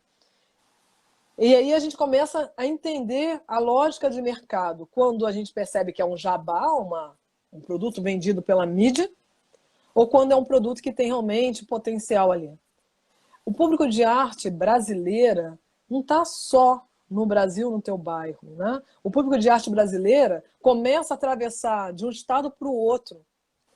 Quando a gente começa a perceber que a arte do Rio de Janeiro está sendo vendida em outro local, outras pessoas vêm para o Rio de Janeiro, compram e levam para outro local, ou quando um brasileiro expõe lá fora e tem um nome maior, mais bem valorizado lá do que dentro da própria cidade dele, a gente começa a entender por que tem tanta lojinha de artesanato, que todo mundo acha que é arte inferior, no aeroporto.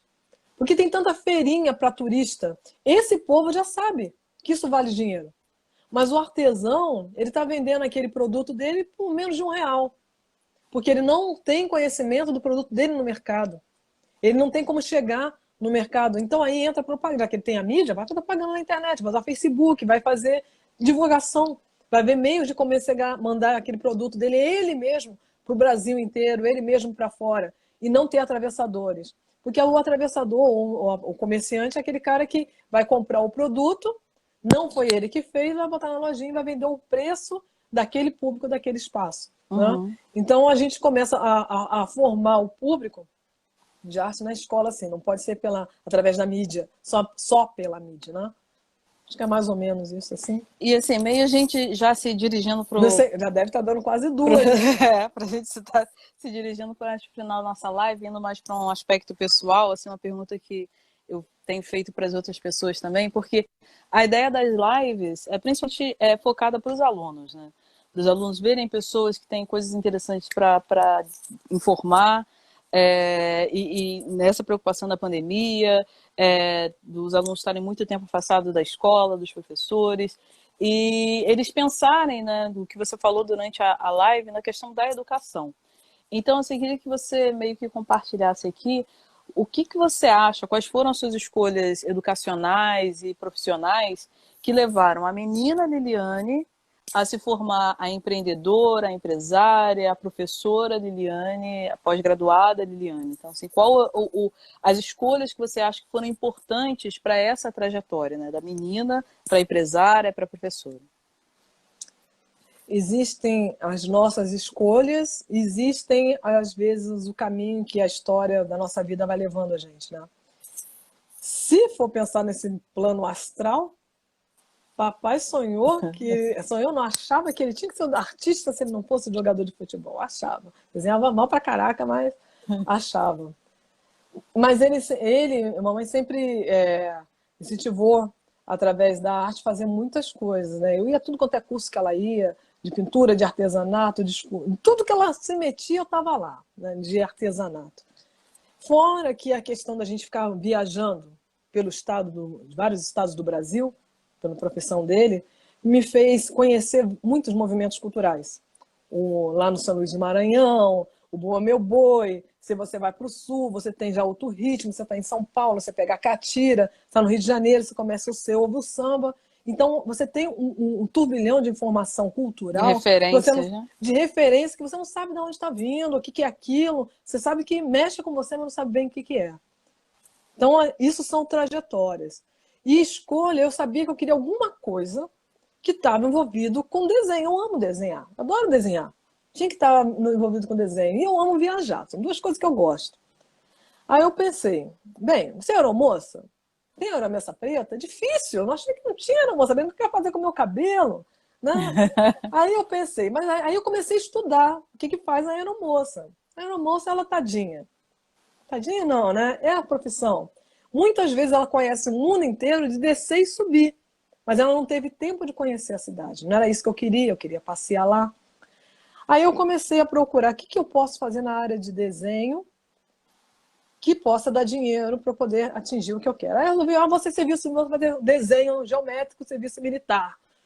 Aí eu descobri que eu não tenho padrão para serviço militar, porque a cabeça do artista é muito livre. Não tem como você aceitar uma regra que sabendo que está errado, só porque alguém superior falou que está certo, isso não ia dar certo. Aí eu comecei a ver as universidades que atingiam o que eu queria. Comecei a ver um curso, outro curso, e eu cheguei a alguma coisa que estava dentro do que eu queria, da proposta que eu queria, que era, no caso, a licenciatura em arte. Eu entendi que ali eu ia ter muito mais informação, eu queria aprender como é que aqueles pintores faziam aquilo. E ali tinha vários cursos, todos os cursos que eu queria. Ainda podia depois reproduzir e liberar para outras crianças, para outras pessoas. Aí eu comecei a me encantar com aquela ideia ali. E depois, quando você termina, consegue terminar, você vai para o mercado de trabalho, você toma uma surra, todo professor toma uma surra na escola, primeiro ano, porque a gente vem com um padrão assim, muito alto de informação, e a realidade está aqui. E você tem que fazer aquele equilíbrio, até na moda Ajuste, de né? falar. Eu tive que entender gíria para poder chegar na linguagem dos alunos, coisa que eu não falava nem palavrão. Agora até palavrão, estou começando a entender o que ele quer dizer com aquilo. A gente começa a melhorar, não tem palavrão mais na sala de aula, essas coisas assim. E aí eu comecei a entender que eu tinha que modificar algumas coisas. E que o comportamento do professor não podia ser aquele professor que recebe qualquer ordem sem questionar. Por que vai ser feito daquela maneira? Porque tudo tem você tem uma programação, tem um cronograma a ser realizado, a gente também tem que fazer propostas. Na hora que a gente faz o início, lá no início do ano, a gente faz a nossa proposta na escola, a gente tem que ter uma programação. E eu também criei uma programação para a minha vida pessoal, profissional. Quando chegou a época de ser empresária, foi feito um preparo para isso. E depois disso, o que vem depois? O que vem depois? O que vem para o futuro? Tem muitas coisas que estão vindo para o futuro aí. Tem coisa que a pandemia tem que segurar um pouquinho, né? Aí a gente tem que respirar, né? Não é a hora que Deus quer, mas tudo bem. E aí a gente começa a reelaborar muito mais, que vai fazer um resultado muito melhor até. Mas foi mais ou menos assim a minha escolha. A minha escolha teve uma parte que foi de informações, referências, e teve a parte de gosto.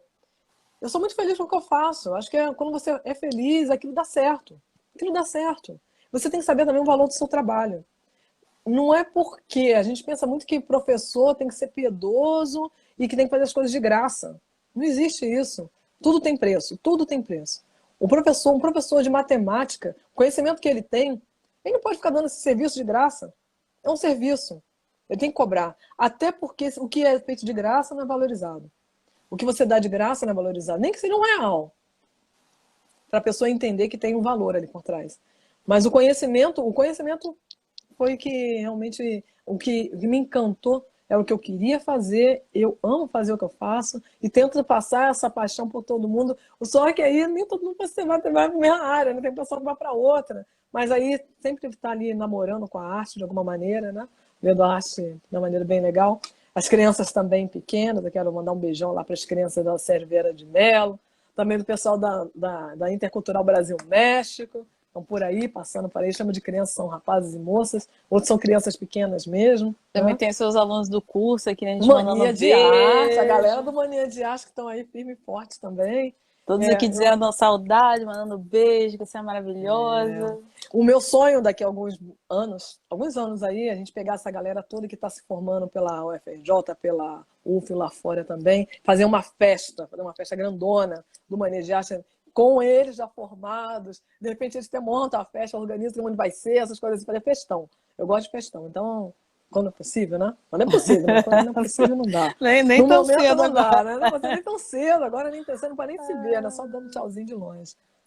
Mas só para dar uma contextualizada aqui, que a gente já está assim, caminhando para o final, assim, achei Beijo, engraçado. Luciana. Luciana tá aí falando. Eu também sou falando dela. Beijo, Luciana. Você falando né, da questão de papai de desenhar e você meio que fazer isso, né? Que eu acho que é muito interessante, que às vezes as pessoas falam muito da gente, primeiro que as pessoas veem, assim, se vê uma, vê a outra, né? Que a gente é muito próximo, assim, e também no nosso posicionamento perante a vida, essas coisas todas, às vezes as pessoas ficam muito curiosas, né, sobre a nossa trajetória, assim.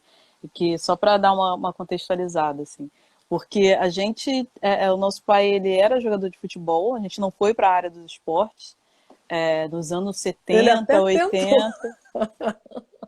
Ele foi um atleta de ponta, né? Que ele Ele até chegou aí tentou botar a para, gente na área do esporte, isso quer dizer, né? que ele chegou a ir à Olimpíada de É, Munique nos anos 70. 74. É, Quem, antiguinho. quem, quem é torcedor do América, por exemplo, com certeza já ouviu falar dele, porque ele jogou em grandes clubes, né? A gente teve uma infância de certa forma privilegiada, né? A É. questão da infância. E isso acho que meio que modelou muito essa questão, né, da gente, né, ter essa questão de observar muitas coisas, de passar por vários lugares. Eu acho isso assim muito muito interessante. Mas já se dirigindo para o nosso, e sem falar que o nosso sobrenome, que as pessoas acham que é segundo nome, é sobrenome, por isso Liliane, Tereza, Tatiana e Tereza, vem da família, que eu falei lá no início da live, da família do nosso pai, e ele, digamos assim, o nome, né, que ele utilizava no futebol era Terezô, com O no final, e Tá o vindo nosso uma sobrenome é exposição Terezá. belíssima, belíssima, tá vindo dele aí, uma exposição muito bonita, em homenagem a ele e outras coisinhas que estão chegando aí pra gente. Esperar, deixa o pessoal liberar para poder falar sobre, né? É. Tá Mas vamos chegando uma lá. coisa sobre o Tereza aí muito bonito aí que tá ficando bacana. A exposição dele tá 10, tá 10, mas deve estar saindo agora em dezembro. Mas agora você falou uma coisa muito importante, né? A criança, ela não atende o que você fala, ela atende o que você faz. Os pais têm que ter boas referências. Os pais têm que incentivar as crianças a estudar. Se a criança nunca viu o pai ou a mãe com o livro na mão, como é que ele vai ler? Ele vai achar que aquilo não serve para nada, né? E mamãe e papai tinha essa questão. Uma que ele tinha essa questão da disciplina, desde a alimentação. Ele não era rígido assim, ele era aquele paizão assim que deixava de fazer o que a gente quisesse dentro de casa e a mãe cortava tudo. Mas é, os dois sempre pensaram assim, primeiro estudo, primeiro estudo, primeiro estudo. Eles tiveram que se sacrificar para a gente chegar Sim, onde a gente sim. chegou. E a gente também, se vier criança aí pela frente, a gente também tem que pensar que a gente tem que estar sempre um estágio acima. Um estágio acima. Saber entrar em qualquer nível social, seja no Brasil ou fora do Brasil, sem problema de frustração, de ser menor. Não existe isso. Uhum. Todo mundo vai fazer, todo mundo se corta, sai sangue, todo mundo vai no banheiro fazer o número 2, todo mundo vai virar minhoquinha quando morrer, né? A minhoca vai Uhum. comer. Então, não existe essa questão. Quando a gente começa, a gente sabe hierarquia, a gente respeita os nossos diretores e tudo mais, Sim, mas sim, ele também tem que sim. respeitar o nosso trabalho. A gente É. também sabe se impor. Acho que é por aí que nossos pais foram modelando a gente. A gente é o perigo junto. Não vai dar nada Ah, também, não. a Júlia tá falando aqui, mulheres perfeitas e inteligentes. Muito obrigada, Júlia. Mas assim, Obrigada, só Júlia. pra gente ilustrar, mas eu acho que é isso mesmo. Mas Acho que você ainda é mais do que eu ainda, Ion. as pessoas ficam curiosas, né, para saber, assim. Eu acho que a gente teve uma infância privilegiada, né, porque a gente nasceu numa classe média, naquela época era uma classe média. Era classe média. É. Mas também acho que uma coisa que também deu um foco foi assim, que o nosso pai, ele era um atleta, né, e tudo, mas a partir do momento que ele se machuca, né, e naquela época a questão da cirurgia no joelho não é a questão que é hoje, quem segurou a onda foi a nossa mãe, assim, né, e É. trabalhando Firme e forte. firme, forte e que bancou os nossos estudos, né? Que mesmo estudando em Exatamente. escola pública, você precisa de vestir, de comer, de comprar livro, que na época não tinha isso. E acho que ali também ficou muito claro que a educação era o caminho, né? Uhum. Porque é isso que você está falando, a questão do dinheiro, às vezes a gente teve uma noção muito clara que o dinheiro pode ir e Ir e voltar, vir. O tempo e todo. você, com a educação, você vai conseguir fazer com que ele gire e com que você consiga se manter, né? Não digo socialmente, mas vai conseguir ter uma vida digna, né? E como os mais velhos sempre dizem que a educação é uma coisa que não tiram de você, né? Então acho que nisso também a gente começou já tinha, né? Desde pequeno a gente ouvia isso, não, tem que entrar numa faculdade pública, tem que fazer faculdade, mas eu acho que isso também deu né, uma coisa também de ser muito pé no chão, né? Com Saber que certeza. ninguém é melhor ou pior do que ninguém por causa de dinheiro. Mas vamos então para a nossa última pergunta, né? Que a gente já está já muito tempo aqui Você falando. deixava falando. Você deixava falando. Né? Você gosta de falar, também gosta de falar. Que nossa, como as crianças usam muito esse termo, né? Resenha, né? Nossas resenhas varam à noite se deixar. Mas, assim, fechando já essa live, assim, uma pergunta que eu faço para as pessoas: o que é ser mulher negra em 2020 no Brasil? Nossa, cada dia a gente está matando um leão, né? Eu não tenho filhos, mas quem tem filho é pior ainda, né? Porque você tem que educar essa criança para a sociedade que a gente está vendo aí, que tem, tem loucos, são loucos, né? Chama até de loucos, porque isso não é normal. O racismo é a maneira que você trata uma outra pessoa, não é normal. Isso não é uma coisa normal. E aí a gente. E ser uma mulher negra no Brasil, empreendendo. Só por ser mulher, quando você vai para uma reunião que vai falar sobre a questão de empresas, você já é olhada de uma maneira estranha. E se você é negra, você é aquela que vai servir o cafezinho. Cadê meu café, né? E aí você tem que chegar firme. Você tem que colocar as suas ideias. Você tem que. E você foi lá para discutir de igual para igual. Uhum. E aí você tem que, realmente, é um leão por dia. É a todo momento. A todo momento. Você vai numa loja, aí você, de repente, daqui a pouco está vendo o irmão, que geralmente é o guarda, o segurança é de pele negra ou mulata, andando atrás, né? É uma coisa muito louca aqui no Brasil. É muito louca, coisa que não acontece muito lá fora. Pelo contrário, né? Pelo contrário, se você vai em Nova York, você encontra um monte de negro atendendo, um monte de negros lindos atendendo, enquanto nossos negros lindos estão lá atrás da loja para não aparecer. Aqui no Brasil, se você entra na loja, é aquela história igual daquela criancinha que levanta a mão e a professora não olha. Você entra na loja, fica um tempão para ser atendido, enquanto lá fora não é assim. A questão da Então, invisibilização, né, do aí, negro. exatamente. E a mulher negra passa por isso também. A mulher negra, ela é vista como se fosse a empregada de tudo. Ela também passa por uma violência da questão do racismo, às vezes até entre um outro homem negro. Porque ele acha que se ele se unir com uma outra mulher negra, ele vai estar menos na sociedade. Olha que loucura. Uhum. Aí muitas mulheres negras acabam se tornando solteiras, sozinhas, criam filho sozinho e Que tudo é a mais. questão da solidão da mulher negra, né, que é muito Mas debatida.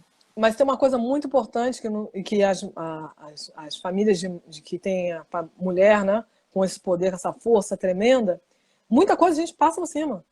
Não tem como discutir, a gente vai crescendo, a gente está sempre em constante evolução, crescendo, crescendo, crescendo, e ensinando os pequenos que estão vindo como tem que se comportar, como tem que ser. A nossa estrutura da mulher na nossa família é assim. Não tem mulher mole. Não tem. Não tem serviço mole para mulher também. Se falar que tem que fazer, não sei o que, eu vou dar um jeito e vou fazer. Uhum. Né? Mas é matar um leão por dia. Ainda mais na questão de. Tem gente falando aí, mamãe já tá falando A alguma nossa coisa. mãe Né? falando, vocês estão de parabéns, vocês são minhas filhas, meus amores, meus orgulhos, amo vocês. Ah, Ainda bem que ela. É. Então, assim, o Luciano perguntou se somos parentes. Luciano, somos irmãs. Somos Sim, irmãs. Somos irmãs. parentes, somos irmãs. Então, assim, se dirigindo para o final da nossa live, que a gente fala bastante, mas fala coisas importantes, fala questões que são debatidas. Eu quero lhe agradecer por ter compartilhado seus saberes aqui na live, falado sobre coisas tão atuais e tão importantes. Te parabenizar pela professora que você é, porque acho que você transcende a questão técnica de ser professora. Você vai muito além, né? Você enxerga o aluno, acho que como todos os professores deveriam enxergar, como um ser humano. Você vê, muitas vezes eu acredito que você deva ver todas as qualidades, as potências que estão inseridas naquele aluno que ele mesmo não enxerga.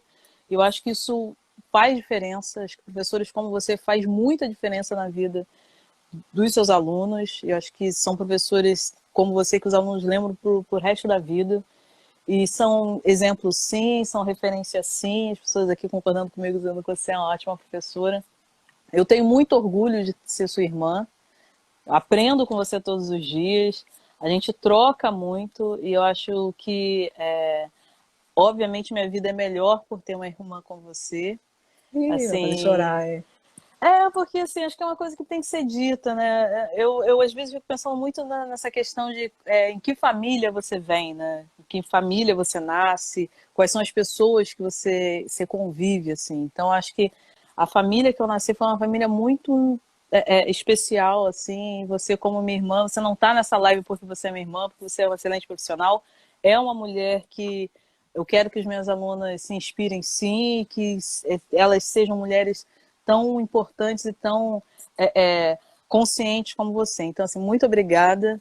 Foi uma noite maravilhosa, uma live maravilhosa. Espero que a gente possa fazer outras lives como essa, que eu acho que essas informações têm que ser a todo momento, têm que ser publicadas, publicizadas. Todo mundo falando aqui que é amor, que a gente é incrível. Muito obrigada às pessoas que assistiram.